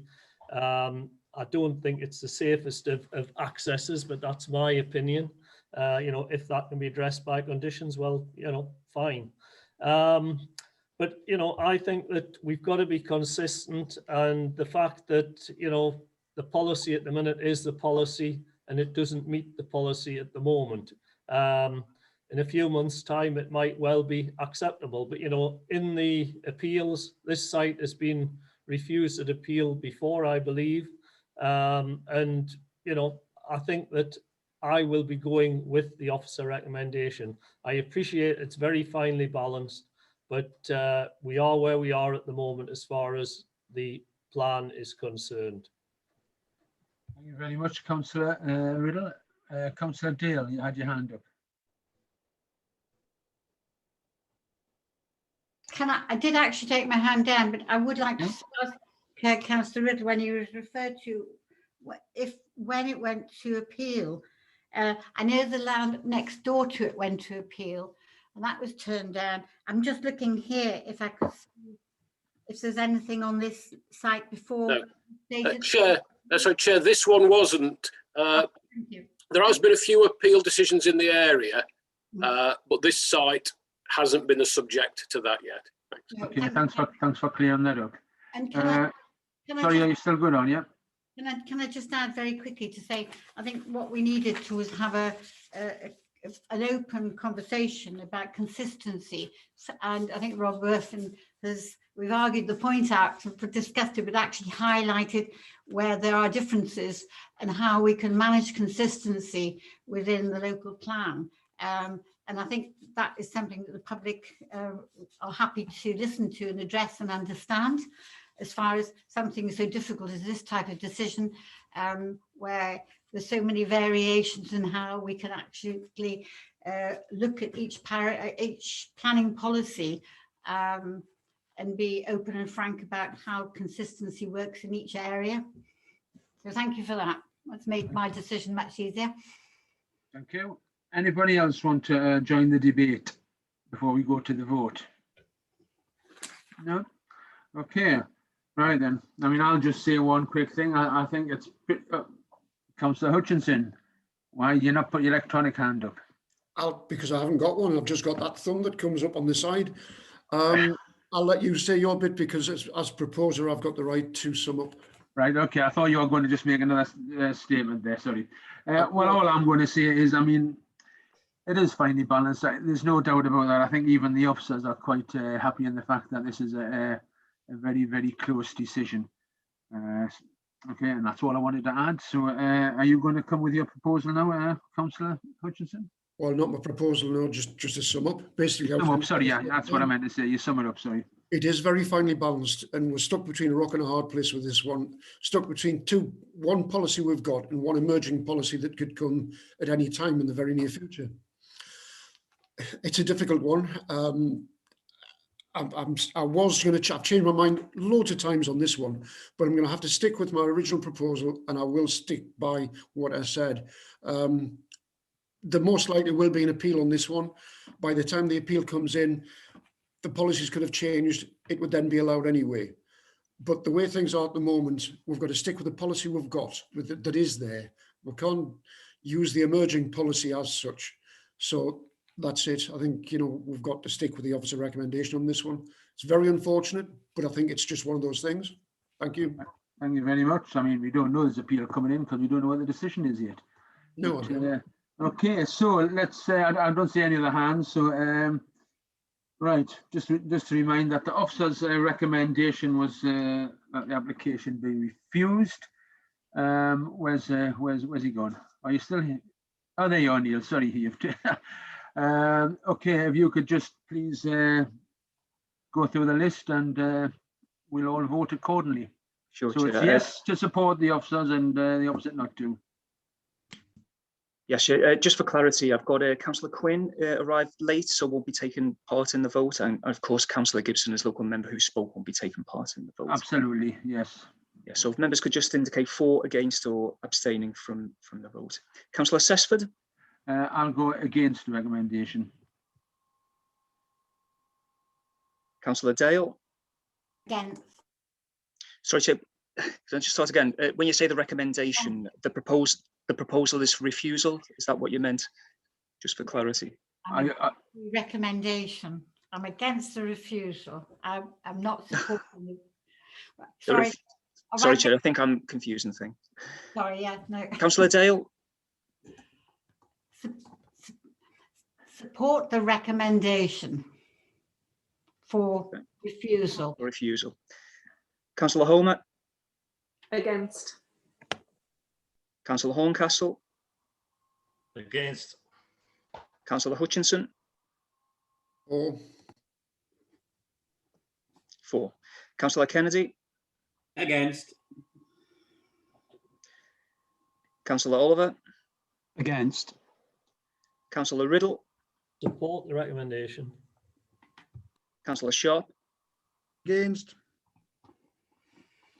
Councillor Stewart? Against. Councillor Stowe? Against. Okay, that's 3 for the recommendation and 1, 2, 3, 4, 5, 6, 7, 8 against. So that proposal falls. We need a new proposal. So I'm looking for Councillor Oliver. You've had your hand up there. Would you like to come up with a new proposal? I propose that we approve the application and that we do it on the basis that it has a lot of local support. It offers high quality design, and it offers affordable housing above the minimum requirements, and it supports an important service village centre in our rural area.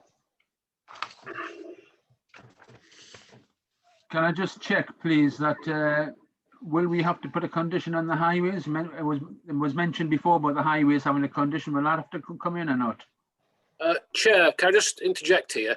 Yeah. What happens in these situations normally if members do decide to go against officer a recommendation? You would delegate to me the ability to agree conditions. Okay. If I was unable to agree conditions with the applicant, then I would bring it back again to committee with another recommendation for refusal.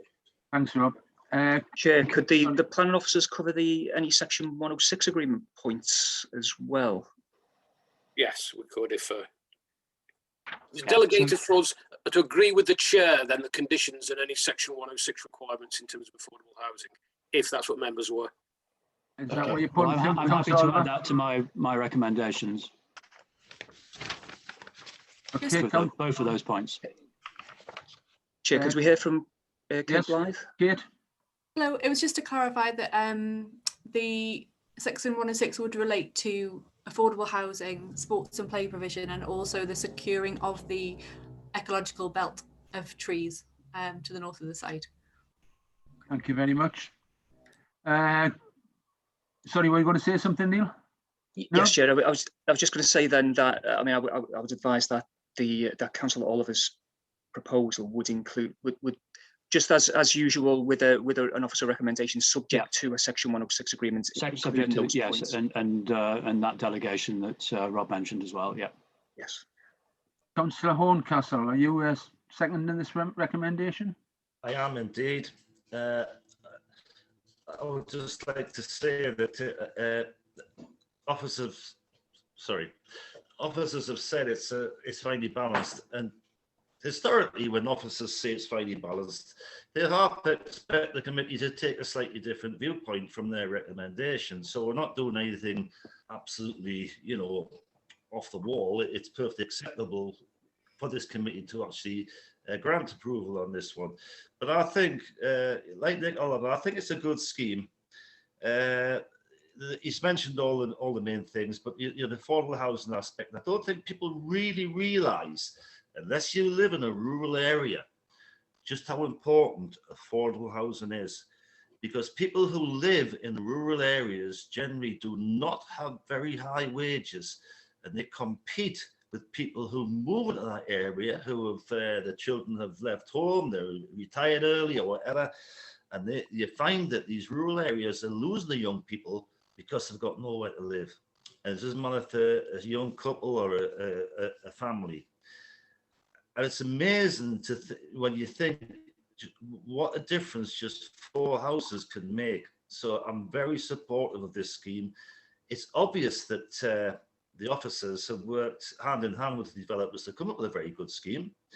With the moving of the 30-mile-an-hour speed limit, I think that should put that side of things right. I have absolutely no problem at all in seconding Nick Oliver's recommendation motion.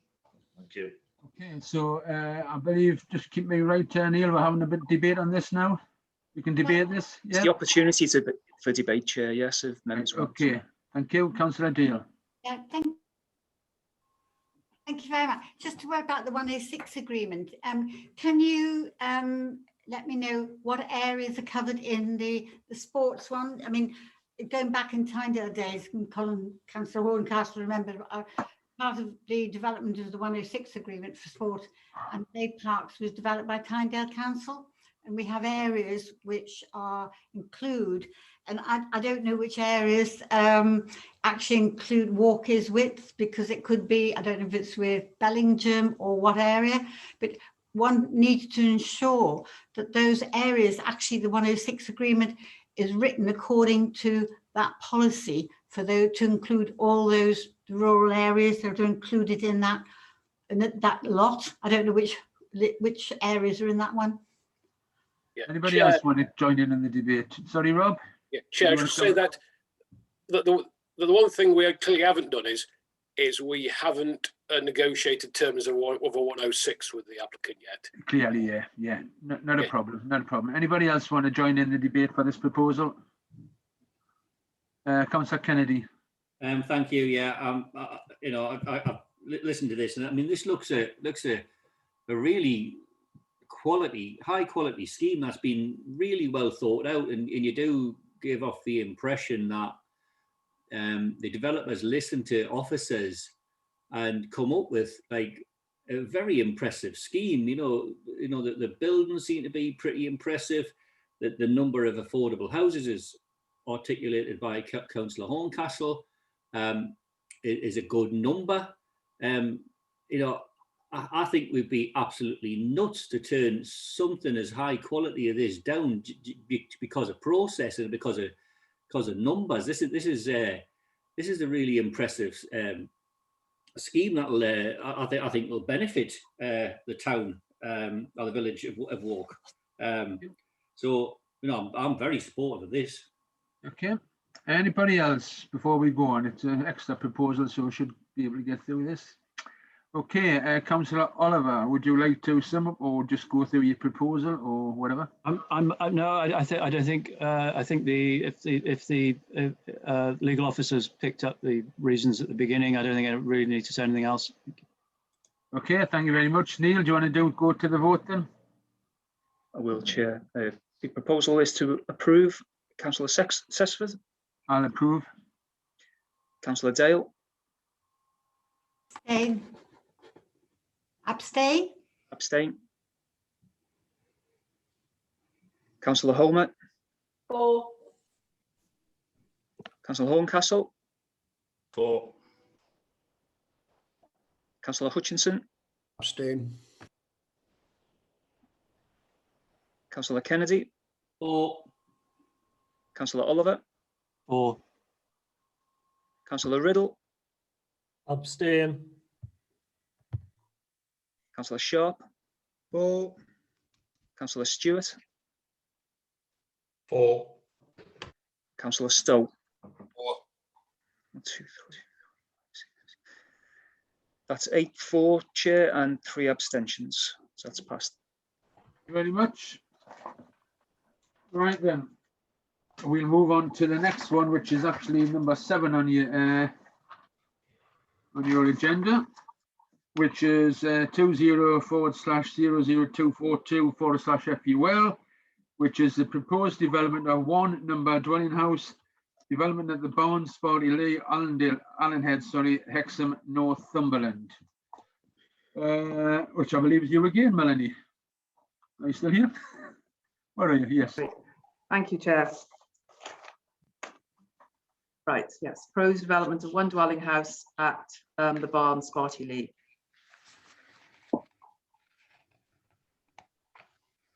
So this is the location plan showing Waterhouse, which is the adjacent dwelling outlined in blue.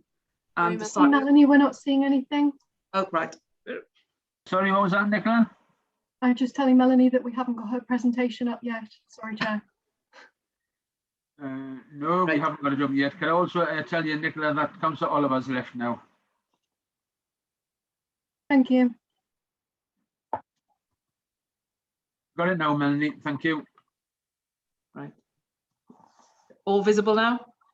Yeah. It's visible, but not from the first slide. We still have the other slides down the side. Okay.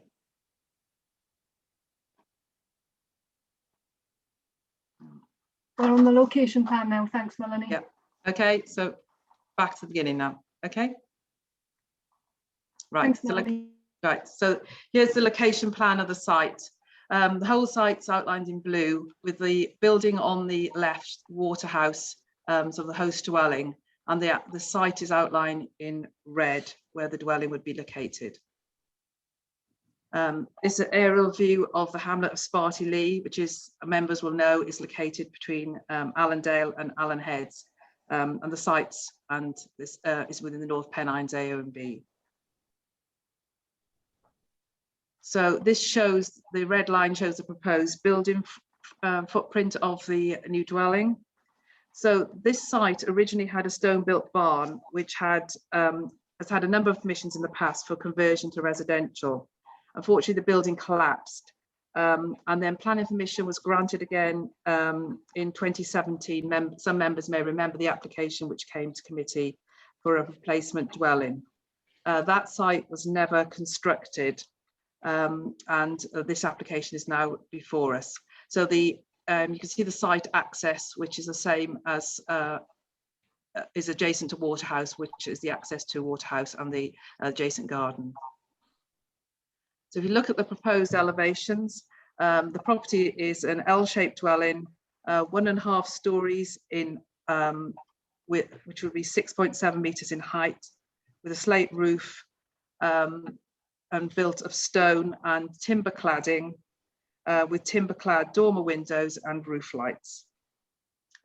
And if we turn to the floor plans, there's an open fronted garage, the living space on the ground floor, and on the first floor, 3 bedrooms. These photographs were actually taken when the application came in 2016. So on the left is Waterhouse, and the site to the front of the photograph, which shows the piles of stone and the trees on the bank.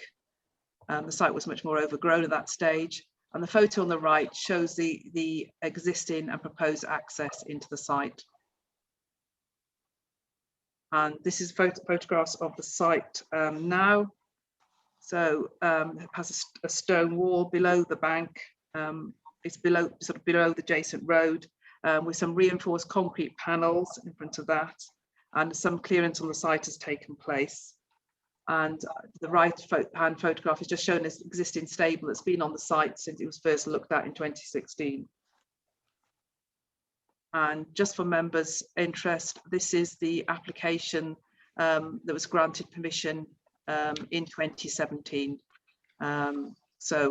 Which was of a traditional form with chimneys, a cat slide roof, constructed of stone and slate.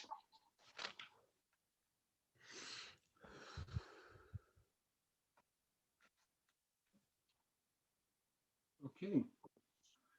Right, then we have 2 people speaking on this. So we'll go with the local member, Councillor Horncastle. You can go first, Councillor Horncastle.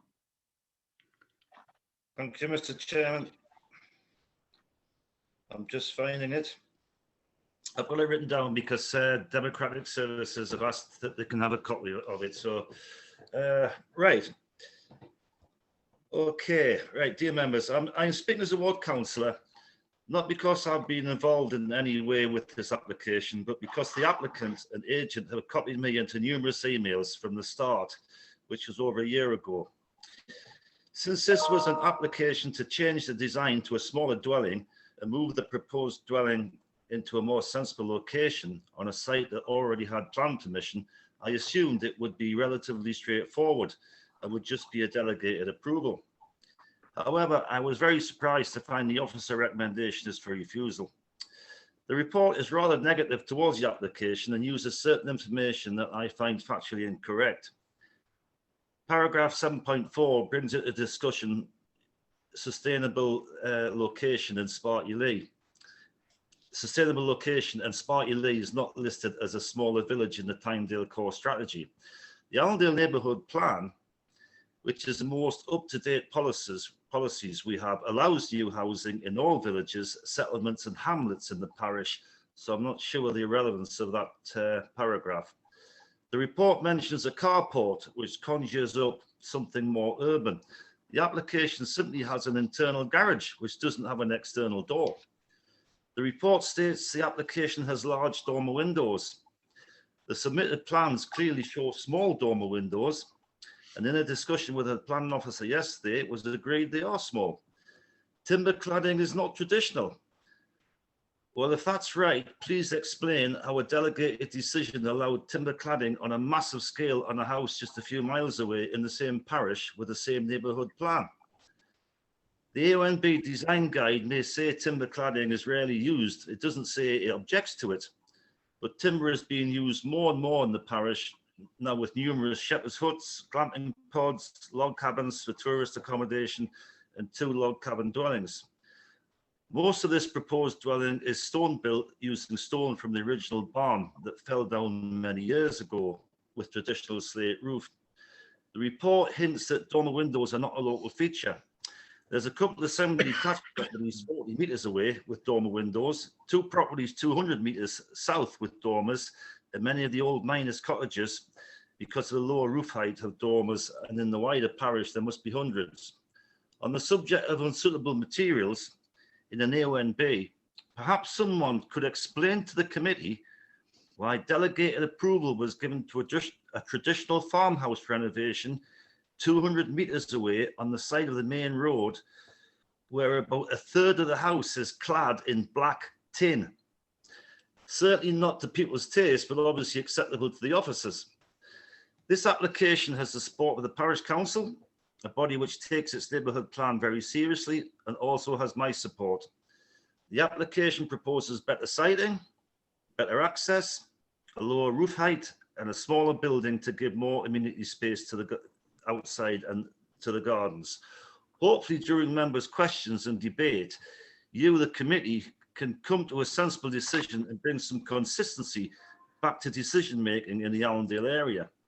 I cannot understand how swathes of black tin is acceptable, but small scale timber cladding isn't when it's on a massive scale a few miles down the road.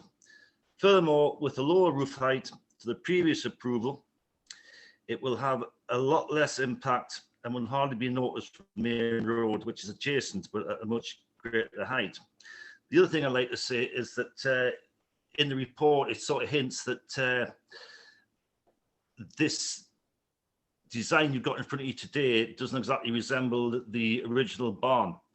I've lived here all my life. I must travel that road at least twice a week. I can't remember the original barn. All I can remember was a heap of stones, and the last little wall that was up there fell down many years ago, as you can see from the officer's photograph. So with that, Mr. Chairman, I will switch off my camera and leave it to the committee. Thank you. Thank you very much, Councillor Horncastle. Okay, we now have, is it you again, Kate? Yeah, Kate reading out Hannah wafers for the supporters. Statement for the supporters. Kate? Good afternoon, members. The report confirms a new house is acceptable on this site as a result of the principle of development being established. There were no technical objections to the development from any consultee, including the North Pennines AONB partnership. No neighbours have objected, and following amendments, the Allendale Parish Council offer their full support. The report confirms at para 717 that the proposal would not significantly or adversely affect the AONB, and it accords with policy ANDP1, Tynedale Local Plan Policy NE15 and the MPPF. The reason for refusal is due to design concerns on the form, style, carport, timber cladding and dormer windows. Taking account of the site, the dwelling has been designed to be 1.5 stories so that it is less dominant than the surrounding properties, set back into the corner of the site at the lowest point and designed to form an L shape to ensure the dwelling looks on itself. The outward facing elevations are natural stone and the dwelling will be topped with slate to ensure that the materials match those of the surrounding dwellings. As a result of these decisions, the roof of the dwelling will sit level with the height of the adjacent highway. Views into the site will be of traditional stone and slate materials, and there will be no overlooking or loss of privacy to neighbours. The west-facing elevation will be half natural stone and half timber cladding. As can be seen on the drawings, a minimal amount of timber is proposed. Timber is also proposed to the front and side of the two dormer windows, which sit within the context of the size of the roof, and should not be considered oversized, but instead simple double windows constructed of lightweight materials and set into the roof slope. The garage, as shown, features two open doorways, forms part of the layout of the building, and is by no means representative of the image that is drawn to mind by the term carport. The use of timber cladding and the incorporation of dormer windows are features which are commonplace in the Allendale Neighbourhood Plan area and also the North Pennines AONB. Examples within close proximity to the site have not only been approved but built, and it is hoped that members will see this design as sympathetic to the site and surroundings. For those that know the site and using the photographs from the officer, it is clear that this dwelling has been designed to take into account the site levels, its position adjacent to the highway and the outlook to the west. Set at 1.5 stories, it's of appropriate scale. The form of the building allows for it to be tucked into the corner, providing excellent access, inside movement, garden space and parking, whilst largely being unseen from the majority of public vantage points. The use of natural stone and slate perfectly matches the materials of the surroundings, and the minimal use of timber to both the west elevation and also the two dormer windows will complement the stonework while adding interest to the single elevation. It is hoped that members will recognise that the dwelling has been designed to fit the site, is of a very modest scale and of an appearance that will be consistent with other dwellings in the area and the wider surrounds. The materials are predominantly natural stone with slate, and only half of one elevation is being timber clad. The resulting dwelling is a vast improvement on the original approval, which was substantially larger, located awkwardly in the middle of the site and had difficult access arrangements. Members are therefore asked to approve this dwelling as it provides an excellent solution to the constraints of the site, is an improvement on the existing planning permission, and is of a form and scale appropriate to its surroundings and will be built of materials and include design features that not only complement but are commonplace in the existing and surrounding dwellings. Thank you, Anne and Julian. Thank you very much. Okay, we'll open it up with members' questions to the planning officers. I'm going to start off, if you don't mind. Well, if you do, I'm still starting off. Right, having a look at this, Kate, it says that Allendale Parish Council have no objection. They've changed to support, so I'm to assume by that we're against it at an earlier stage, or not? I'll let Melanie answer that for you, but my understanding is that I don't believe they were objecting. I think it was no objection and now it's support. Right, so it's gone from no objection to change support. Right, okay, that makes sense. I suppose. Yeah, right then. Councillor Stewart. Yeah, thank you, Chair. Thank the officer for the report there. That was the first point I was going to make. Thank you for that, Councillor Sesford. The second bit is, we've heard from Councillor Horncastle, who I think we've all got to accept he knows his ward exceptionally well, which is a beautiful part of the world. Would the officer like to make any sort of reply to the comments made by Councillor Horncastle, in particular in relation to the materials used?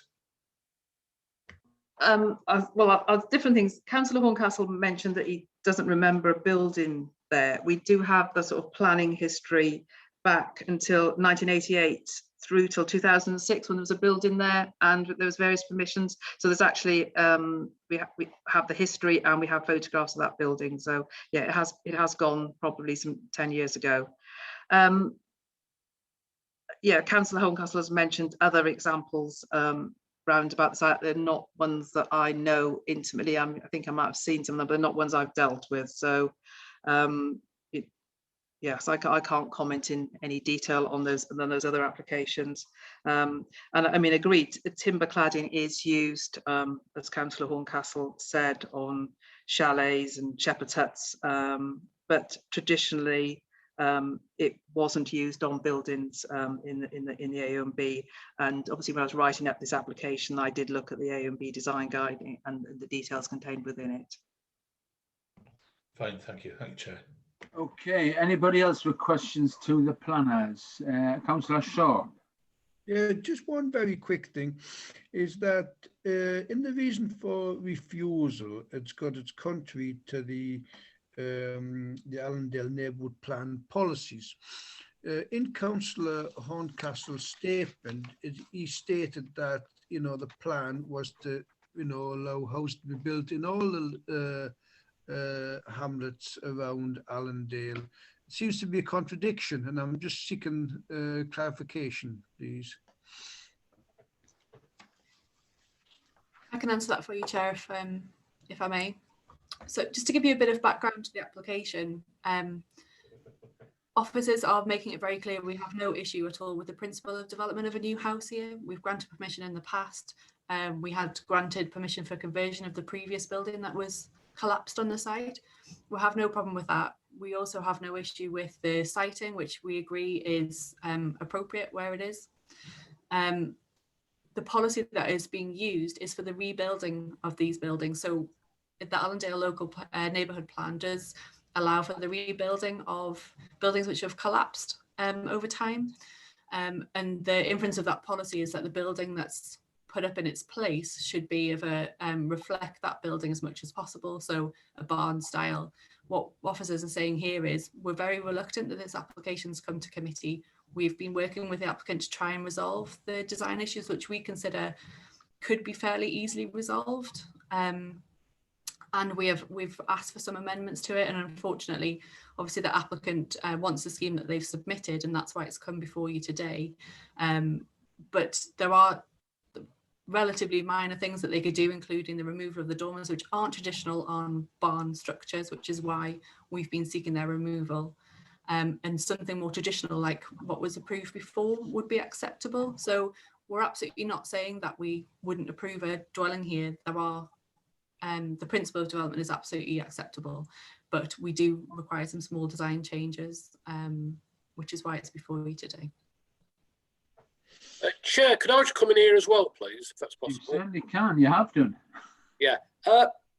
This may seem like we're saying we support it apart from the detail. However, in much of the county, we need to be careful in that you have what I would call design creep, where you allow one building to be not quite what we want to see and what doesn't actually reflect the area. Then the next one that comes along is less in accordance, and so on and so forth. What we're after here is like maintaining the character of the area, and in this case, it is the rebuilding of the barn. And the original design, which we granted, respects that character. This is part of a risk of a progressive move away from that. And if we were to approve schemes that even incrementally moved away from it, before we know it will be a situation where the character of the area would be lost, and residents will be saying, well, it's changing out of like a recognition because the new buildings eventually would bear no resemblance to those that we'll be seeking to reflect the character of. That's all I'd like to say. Thank you very much for that, Rob. Could I just ask a question at the moment, which is, the last application we had, there seemed to be a lot of work in between the planners and the applicant, and a lot of changing a little bit, which was unacceptable till you all come to agreement. And if I picked up right what Kate said before there's only small changes apparently required to change this from something which is not acceptable at the moment to something that is acceptable, because everything else is you're happy with. Just seems to be one or two of the design problems that are causing the officers to recommend refusal. So, I mean, are we talking about a massive change here? You see, well, you say a small change, but I don't know exactly what small change is. Lower the roof by 2 foot might seem small, but it's not small to me. What sort of small changes? I mean, is it a case of the applicant, if he wants to actually listen to what you asked him to do and went away and brought it back the next meeting, then it would be acceptable? Chairman, thank you for that. Yes, as I said, the principle is okay. The form, as in the scale of the development, is acceptable. We're happy with where it's located in the site and the size of it. But it's those details, the dormer windows, the cladding, the carport or the garage, however you want to look at it, all those things combined, we consider aren't of a traditional form that would be acceptable to replace that lost barn that was there before. So if those things were to be addressed and the applicant were to look at a slightly amended scheme to change those, which is what we've been trying to work towards, then yes, officers could have a different recommendation. Okay, so I mean the dormer windows, well, the actual shell or the frame of the dormer is quite large, I suppose. Well, or maybe not, but the windows themselves are quite small. The wood cladding has been reduced already. Is that, have I remembered that right from when I read it? There have been some small changes, but we don't feel that they've gone far enough. We would like to see the dormers removed, Right. and more use of stone, which is a more traditional material. Stone. Not saying, Yeah, so- sorry, and the other one was a carport. So if it was a garage, is that the difference? It's the fact that it's just open. Is that the difference? It is, and obviously because it's constructed of timber, so it doesn't have a traditional appearance. But you know, we have spoken to the applicants and their agents at length about what we might find acceptable. So I think they're aware of what it is we could recommend approval on. But obviously they want to test this scheme and see how members take to Okay, it. and what about say I understand about design creep. I do get the point there. But sometimes what happens if somebody wants just to be a little bit more innovative? Do we not? Is that always closed? Because it's in an AONB. I mean, it should there not be some sort of a little bit of leeway if people are just wanting to have a little bit of a different design and not just repeat everything perfectly 100%. I mean, what's the rules on that? Chair, can I come in here on this one? Yes, please. And I think it's fair to say that when you look up and down the country in protected areas or areas that have strong characteristics, that strong, bold, assertive new designs can work. I think on this case, it's the case of that it introduces a somewhat like suburban feel into the design of the house. Right, okay. The planning system is perfectly capable of coping with the bold and the assertive. And that's why we often support things like glass box style developments that are very modern and look very different from some even listed buildings. But there's a difference between bold and assertive and just, you know, losing the character. Well, no, thanks for clearing that up, Rob, because that was something I was wondering about. Councillor Dale. Thank you. Can I just make a point about the AONB? I was on the AONB for a long, long time. I also was part of the working group who put together the design for the AONB, which has been agreed by Northumberland County Council. And I have to say that some of the things I see happening, and Rob Murphin will know exactly what I'm talking about, that happen in the AONB, that we really need to hear more from the AONB in their response to planning applications. And you know, I can't recall the AONB bringing up anything in a planning any application where they've actually held the council to account based on their own planning design. And I think if you go around the AONB everywhere, the amount of design and breach of what Rob Murphy might call acceptable, not being rude to Rob, but that's what these statements are, then there needs to be clarification about where you actually want housing and the AONB to go and where, and to work more closely with them? Can I just come in here, Chair, please? And apologies, my camera won't go back on, so I'm not trying to hide from you. I mean, I've had a couple of schemes actually lately that the AONB have worked quite closely with us on housing. And I think the issues with this, as Rob has said, is the sort of suburban element. And I think it's also because we're talking about Sparty Lee, which is a very small settlement of stone-built houses. And you know, the location of this site, which is just off the Allendale to Allen Heads Road, which is why we've not been able to support the design as presented to us. I think, you know, possibly in larger settlements like Allendale, where the main areas of development are, we might have had a different approach to it. But I mean, from what I understand from the AONB, you know, they do put most of their time into any larger schemes, and I say they have been working with us on a couple of larger schemes lately, which have embraced design. Can I just say, I think, Melanie, going back, we did have a site meeting here. I think anybody will recall going.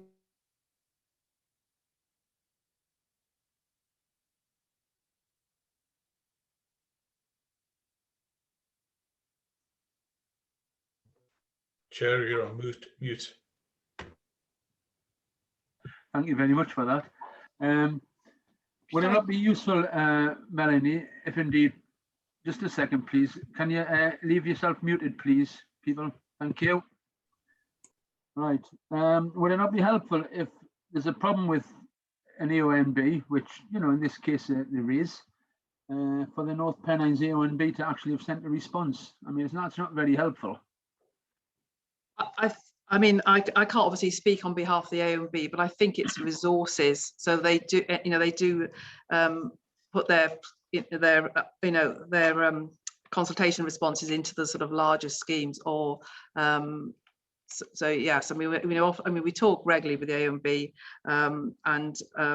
but you know, I don't think they have actually got the resources to reply to everything. So. Okay, right. Thank you. I think it was Councillor Gibson next. Thank you, Chair. It's something Melanie said a little bit ago, actually, about this AONB handbook, which I'd never heard of, and it must have an area in it that looks at building process and, you know, all the things that you're supposed to, well, all the things that they put forward as good practice. And the bit that's kind of worrying me a little bit is from what Councillor Horncastle said. I mean, why has this application been pulled up when others very locally are using more modern designs and materials? I think fairness should be looked at here. Well, I think Councillor Gibson, as Kate mentioned earlier, when the principle has been accepted on this site, would we assess it against ANDP 8, which was for where there was buildings that had collapsed and would allow a new housing to be built, but it had to mirror what was on that site. So that principle has been accepted in 2016. As I said, it came before planning committee. So we would assume that any new development on that site would also be in the spirit of that and would be more in style of the original barn that was on that site. So some of the other things that sites that may have been brought up, and as I said, I don't know those in details, probably extensions to existing dwellings or conversion of existing housing, and not, you know, would not be assessed in the same way as this application is. Thank you. Councillor Riddle. Thank you. I'm not familiar actually with the details of the AONB design guide, but I am familiar with the one in the National Park. And it's a question really, because I think we're in questions at the moment, aren't we? We are. It's about looking at the proposed elevations. To me, the south elevation and the west elevation are the sides with the bigger windows, and the north and the east, which are traditionally the colder ones for the weather, have got the smaller windows. I would have thought from a climate change point of view, solar benefit, solar gain, that's the right way to have it.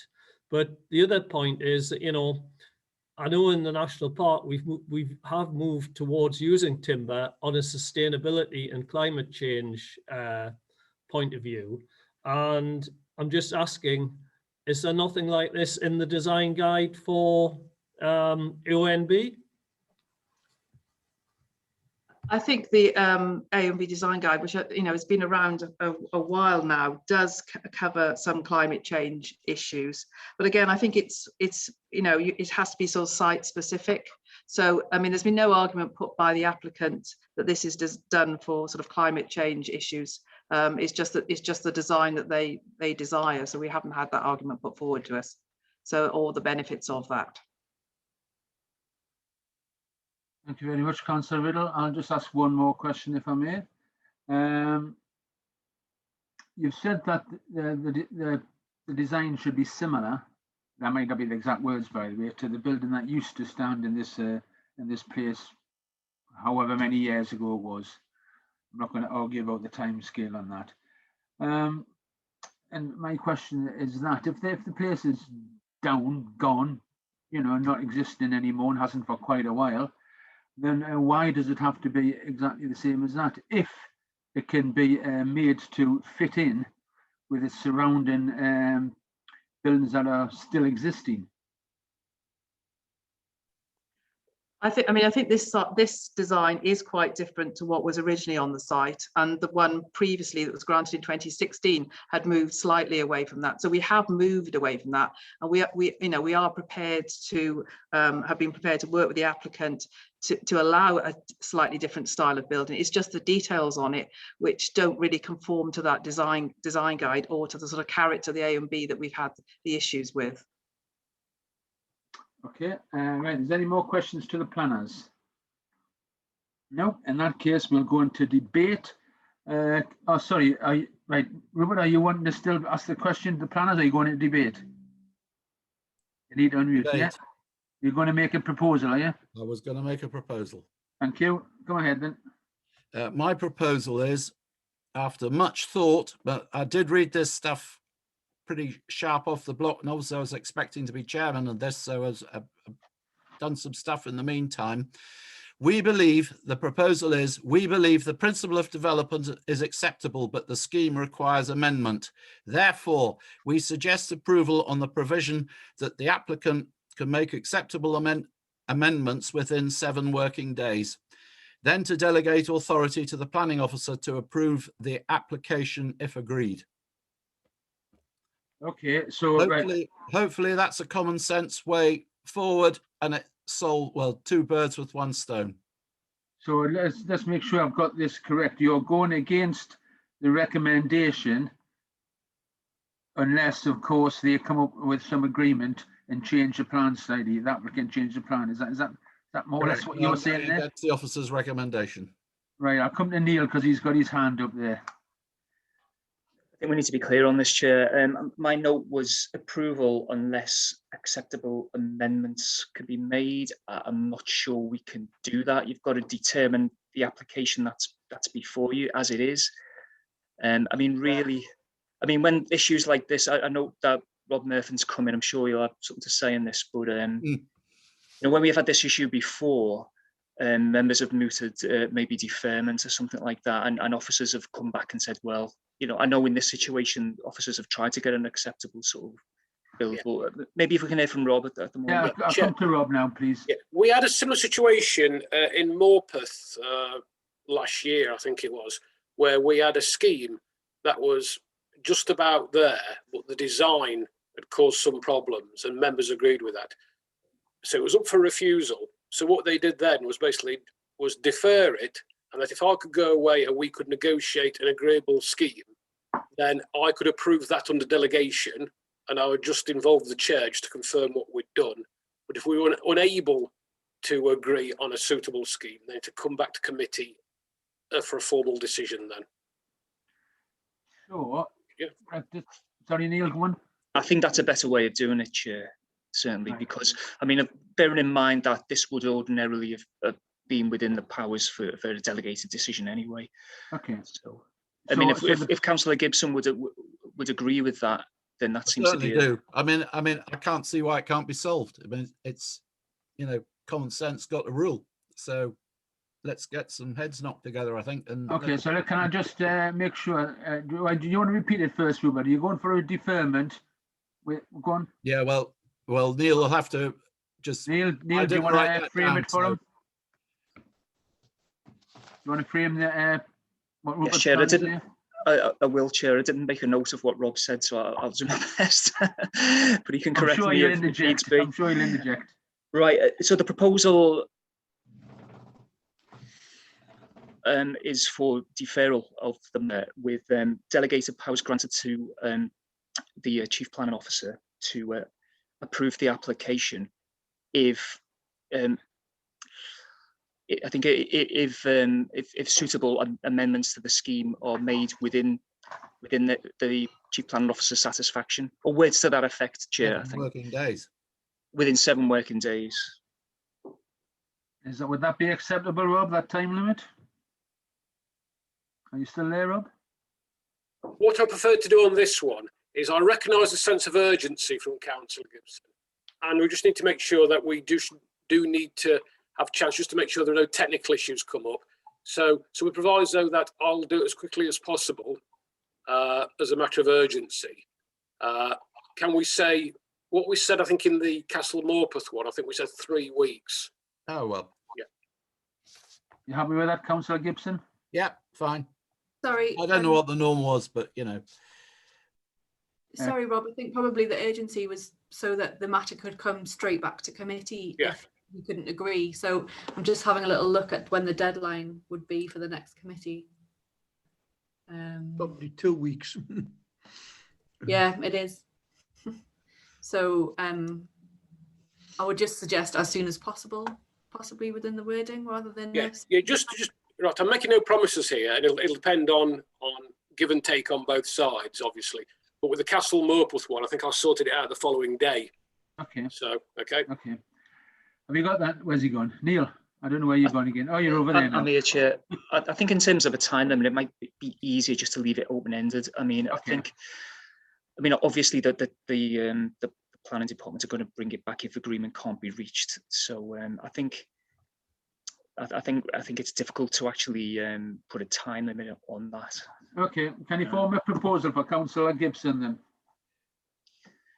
Sure. The proposal is deferral of the matter with delegated authority given to the Chief Planning Officer to approve if the scheme is amended to his satisfaction. As soon as possible. Can we just say to meet, sorry. Be moved, yes. Can we add to meet Officer? Sorry, please don't just start talking. I'm busy with Mr. Masson. Sorry, Chair. I was just going to say it hasn't been seconded yet. Yeah, okay. So you're happy with that proposal, Rupert, are you? I am, yeah. Right. Can I just check, John, you've got your hand up. Is that for to take part in the debate, or are you seconding it? Well, I probably will second it. I just want to make it clear that, you know, this hasn't got to be seen as having a gun to the developer's head, that unless they agree to everything that the planners want, it's going to be refused. If it was going to be for refusal, I think I would want something in that recommendation to say it's got to come back to committee. Yeah, Chair, that's the inference. And what we'll do, we'll take the message from committee and act on that basis. You know, we won't be dogmatic about this, John. We'll look for a solution as quickly as possible. Okay, right. So in that case, you are going through with your seconding, are you, Councillor Riddle? With that, I am happy to second it. Okay, so we've got a propose, we've got a second. Right, we can go to debate now. Councillor Deal. Sorry, I just wanted to. Sorry, you went on mute there, Councillor Deal. I didn't catch what you said. Could you repeat it, please? You're still on mute, Councillor Deal. You're off now. Thank you. I wish to speak on the previous discussion. What questions to what you want to speak to the planners? Well, the questions to planners are finished. We're just about to start a debate. We've had a proposal in a second, so we're open to debate now. Anybody want to start on the debate? Hello, anybody? Nobody at all wants to start on debate? Yes, Councillor Middle. Yes, okay, thank you. Well, I'll start it. I mean, you know, this site has had permission before. It's not insignificant, you know, it's not significantly different in scale to what was there before. I think, you know, there's a little bit of controversy about design. Personally, you know, I think there's lots of examples of open sheds, cart sheds for agricultural machinery, etc. I don't think that's really particularly odd. I personally quite like the use of some timber from a sustainability point of view, and the effect of having larger windows on the southern and western elevations, etc. So, you know, I just think that this is almost there, and you know, I just think with a fair wind and some cooperation on both sides that we should be able to get to an acceptable position. Thank you, Councillor Riddle. Councillor Hutchinson. I think regarding the open garage, I don't know who's got the place, who's wanting to live there, but they discover when the winters come up there, they want to put doors on to stop the snow from going in the damn place. I'll go with the deferment as well, but I think in this case, I think it'll be a no-brainer. I don't think they'll want to agree to do anything, and it might have been easier if we just refused it and then let them reapply, but I'll go with deferment. Thanks. Well, we'll see what everybody else goes with first, of course. Anybody else want to join in the debate on this? I'm not saying, Chairman. well, I'm not seeing any other hands, so Councillor Gibson, yes, if you just go for you, summon it up, please. Well, summon up your proposal. Yeah, well, I just think it's, well, we've got seriously two sides on quite a small matter here. And the easiest way in my long-lived life to sort all that sort of stuff out is to just actually get in one room and just sort it out. And if that's, well, obviously it will be on Zoom, but same difference. And it's just got to be done because having a horrible knot on a very small matters, well, it shouldn't be happening. So I think this is the best way to do it. So hopefully everyone will vote in favour of it.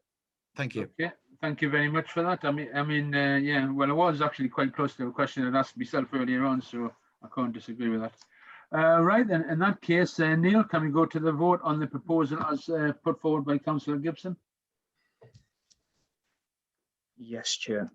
Councillors could just indicate whether they're for, against, or abstaining from the vote, and this is for deferral. Councillor Sesford. I'll go for. Councillor Dale. I think you're on mute, Councillor Dale. Ah, you're off mute now. I'm sorry, I'm having problems being muted and unmuted. I support the recommendation. Okay. Councillor Gibson. For. Councillor Homer. For. Councillor Hutchinson. For. Councillor Kennedy. For. Councillor Quinn. Councillor Quinn. I think you're on mute, Councillor Quinn. Somebody's muted. It wasn't working. For, thank you. Okay. Councillor Riddle.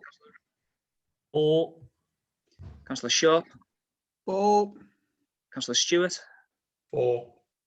Councillor Stowe. For. That's unanimous, Chair.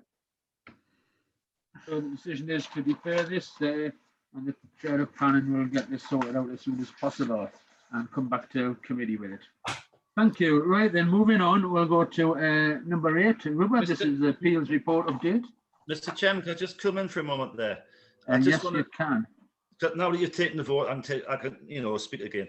I just want to thank the committee, those of you who supported me, in because I think it's a way of supporting the application, what you're doing. I think it's a sensible way ahead, and this might speed things up because this has been dragging on 13 months. So I just want to say to you, thank you very much indeed. Thank you very much, Councillor Horncastle. Okay, we're moving on to the planning appeals update, which is not always presented. Anybody got any comments on this? Otherwise, it's just a report to accept. Everybody happy with that? Okay, in that case, we move on to section 9, which is the date of the next meeting, which is the 9th of March at 2 o'clock. Now, number 10, urgent business. I haven't been given any urgent business. Nicola, are you aware of anything that you haven't told us about? No urgent business, thank you. Okay, thank you, Nicola. Thank you very much for the organisation, Nicola, and everything else. And thank you, members, for your attendance. See you later. Bye-bye now.